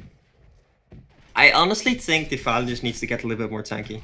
Yeah, so something like a Frostfield Plate is very effective versus heroes like the Sandwraith, even versus the Pebbles, who has a low attack speed. A lot of Pebbles' damage comes from the fact that Oh, he Pebbles in this, throws by the from way. his ulti. Yeah, he's looking for a kill, but top lane we have Emerald Warden just sort of defending with that Arcane Bomb, and now Pebbles- Staff picked up on Pebbles, so Yeah, he's and- getting more and more dangerous. I mean, he's probably gonna staff the Sandbait as well. And this is a Pebbles that can just kill anyone if the Sandbait just decides to ultimate. Yeah. Look at this, Pebbles with that Invis rune. He's looking for initiation bottom lane. It's daytime, so does he see this? There's the Sandwraith ulti. It might be a bit too early, but he does get vision of the Chronos. The combo with the rewinds is not enough just yet, and there comes the Chronos ulti. He's going to try and turn, but no, he isn't. Moira is there. He's got the stun up. He's going to get stunned up, but the Moira illusion is going to fall to all the Sandwraith illusions, and now Legion is trying to back off. He does have his stun up in 1 second, so he's going to... No, he does not get to use it in time, as Jim Carrey was there with the combo again. Cthulhu fan choosing to not go for a PK is a bit on the greedy side, I think. Yeah, definitely. Cthulhu Fan is just one of those heroes that It benefits from needs, a PK. yeah, benefits very much from a PK. And Chronos using his ulti there means they can't actually defend right here. Yeah, because Chronos' ultimate being on cooldown for 140 seconds. I Yeah. think, arguably, it may have been better to just not use the ultimate and just To like... die and have a buyback, yeah. Yeah. Because... But in It's the either end, that- it's not going to matter because they're going to be able to push this quite easily with the Pebbles Staff Chuck and the Sandwraith illusions. Father is being the frontliner that they need him to be. And they actually decide to choose to back off him in. I don't agree with this at all, and that's actually Shrunken now being picked up by Chronos. Yeah, that's a good pickup. I would have liked to see the Geobane first, maybe. But I am not... He needs to just split push, right? So then in that case, a Geobane is far more effective than a Shrunken. Shrunken only gives him the safety to be able to portal out, to TP out, because there's no superior cancels on the side of Hellborn. Until they get staff on Sunlight. Yes. Which might not take that long. Yeah. Pebbles is up to 700 gold. The question is whether he's going to be prioritizing that over other items, because a Shrunken would still be very effective for him as well. Yeah. Would you have liked to see a PK on the Cthulhu fans? Sorry, Yes, a tablet for on the sure. Cthulhu fan, I mean. Nah, not a tablet this game. Tablet on Chipper and a Luna should be sufficient, because hopefully you're split up so much that only 1 or 2 people get caught in it, and it's not the supports. So a Luna should pick up something like a portal key right now, so he's never in danger of getting caught by the Chronos. And you can do some very fancy plays with a PK on a Luna with Deja Vu, making the illusion or the other form of yourself run back before you portal key in, so you can TP back. Exactly, and Hellborn chooses to do the Congo again. Yeah, and it might it's actually going to be for free. Yeah, it might be that the Cthulhu fan's going for a staff, which I actually kind of like, because if you get like Chronos ultimated while your ultimate is active, you still just taunt a lot of people, and you can even force the enemy to run inside the Chronos ultimate. Yeah, but I don't think a staff is necessary for him this game. A PK would be far more effective at blocking people down. It also allows him to... what PK does this game is it allows them to spread themselves out so that they're not all caught by the Chronos ultimate, because True. that's the biggest thing that they're afraid of, the Chronos ultimate. So a portal key just gives you that space that you need to sit somewhere else rather than on top of your other heroes to get your stun off. And it's always more effective to get all your abilities off in a team fight than it is to get caught in a Chronos ulti and then hope that they're going to be targeting you because you managed to get your ulti off. Yeah, I said this yesterday as well. Like playing against the Chronos is not about how good you as a carry player are. It's about how good your supporting cast is. It's all about like, can your supporting cast save you in some way or somehow when the Chronos is gonna ultimate you, because is just going to happen into the late game. Yeah. And There you have initiation onto the Emerald Warden, and Moira ultimate is there to save him from all the power throws and all the rockets. Stun going to be coming out on the Pebbles and the Cthulhu Fun, but now the Sandwraith is here and the illusions are just doing too much damage. Chronos ultimate is there with the Shrunken, and Cthulhu Fun is going to drop down low, but not too low, as they're still absolutely fine on the side of the Hellborn. Shrunken being popped now by the Defiler. He might be able to man up, but no, he's not. Mate does buy back on the Emerald Warden. Cthulhu Fun trying to chase that Defiler, but they realize there's no need for them to force anything. They got what they needed. Chronos ultimate used, and 2 kills, 3 kills and 1 buyback. Yeah, that's definitely worth it for them. And they might actually choose to they go might back in. choose to go back in, and there's the combo. He's going to get the Defiler. Defiler's not going to fall just yet, and he just gets the ultimate off. And Pebbles now going to be caught by the overgrowth right there. He's going to be fine in the end, but wow. That was just definitely But you saw a like the close lack. one. Yeah, you saw the lack of attack speed there from the Chronos. Like he was Yeah. trying to kill them, but the Chronos with a cleaver just doesn't do as much as a Chronos with a Hyper Crown. Yeah, I think this game can be seen as the biggest argument as to why you pick up a Hyper Crown now on Chronos. Yeah. It also just allows you to split push so much easier, right? And you know, I don't blame the Chronos, because Cleaver is definitely a very effective item for farming, but the attack speed lacks too much in this game. Yeah. And the thing about Chronos is how I always saw it is, if you go late game with the Chronos, you've already won. If you go like past 15 minutes, you just win with the Chronos, because Rest of Stone Chronos is just too powerful, generally speaking. So you just want to get there. And the way you get there is by getting a Hyper Crown. Yep. I really would like Sandwraith to still pick up a Nullfire, though. It's far too powerful an item to not pick up. He chooses to go for a Resto because he now has the staff upgrade, but Yeah. in all honesty, Nullfire would have been absolutely I fantastic as well. Initiation now onto the Chronos. Ines is going to get insta-killed as Magnus's PK gets cancelled and his ultimate whiffs a bit. Now Mate is going to fall on that Emerald Warden, and Magnus going to get chucked up with the Cthulhu Fund, and that's going to be another kill. Resto Stone used. Moira is going to fall. The Defiler now the only one left from the Legion. Power throws coming in on him. And yeah, this is the effect of the Sandwraith. I know what you mean with Chronos being super good late game, but Sandwraith might even be better. It gives you just too much. The team fights become too easy with a Sandwraith. If you are grouped up and you press Hyperchron on yourself as the Chronos, the Sandwraith illusions actually automatically kill themselves so easily. Yeah, for sure. But that's definitely not what can happen this game, and Sandwraith just kills too much of the supporting cast. He cancelled the Magnus portal key, making his ultimate pretty much useless, and well, there you have it. Sandwraith with a staff and like a Rest of Stone is definitely a sight to behold.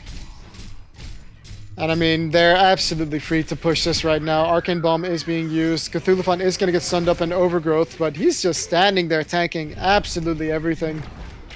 Yeah, Cthulhu Fund's having 15 magic armor, 10 armor, and 2.5k HP. Just you should have really gotten armor boots, in all honesty, versus a Defiler, but you know. I don't mind this as much. Cares? Moo cares? Moo cares. Nice. Moo cares. Yeah, they did like. I like the decision to go back actually here from the Hellborn side, because the Sandwraith ultimates weren't up. Chronos ultimate was up. And all they need to do is just sit back, relax, and wait for the Sandwraith ultimates to come online again. And then they just kill anyone, really. Yeah, and in the meantime, they just send out the Sandwraith illusions to cancel any smokes and any awkward moments. There's a DD rune now also on the Sandwraith, so they might be looking to take a team fight anyways, even with only one ultimate. Power throw coming in onto the Kongor, so they know that it's happening. Yeah. if you have like Geobane and your W used, and then use your Q on a target as a sand rate, your illusions get like max movement speed or something and run Yeah, towards the Cthulhu Fan target. just walking in without that portal key. The combo is going to whiff, and here Kronos now with the two-man ultimate, but he's going to get tableted out by the supporting cast. Kronos with that Shrunken is going to be able to tank a lot, but Sandwraith is in the middle of it all, and Kronos now actually forced to back off as the DD from Sandwraith is just doing too much. Nice leap downhill, so he's going to be fine for just now. But nice stun coming out from the Moira as well under the Conqueror, so Legion is doing decent, but now Defiler going to get comboed in the background as well as Moira being caught, but that Defiler ultimate is doing so much damage, and that's 1 kill, that's 2 kills. Sandwraith ultimate is going to be there, but the Defiler is doing so much damage with that ultimate. Chipper actually may be going to fall. No, he's not. Sandwraith picks up the mid tower, and now everyone on the Legion side is dead. No Kronos ultimate to be found, and yeah, that's the kind of the power of rune control in this opinion, or in this moment of the game. Because Yeah. even though like the Kronos got his ult shrunk enough this time, there's a double damage Sandwraith, and Sandwraith has a lot of attack speed. yeah, he So- definitely did a lot of work with that double damage rune, forcing Kronos to back off as he couldn't man up. But yeah, it just feels like the Runed Cleaver is really just biting them in the ass right now, more than anything. Mm-hmm. With that Arc Light, with the buff on himself, he can definitely even try to perma-bash the Sandwraith. Yeah, I can't actually do it anymore. It has a small cooldown. Yeah, but Yeah, it's like still stutter easy. bash. I know, but like the cleaver also it takes a lot of space, right? Cleaver is good at taking space, but you already have the Defiler that needs a lot of space because the Defiler was struggling this game. Maybe if they didn't have a Defiler and like a Chipper in their team to stack like all the camps, I would have liked it more. But this game, you really just needed to push out lanes as much as possible and to create space for your team as Yeah. a Kronos.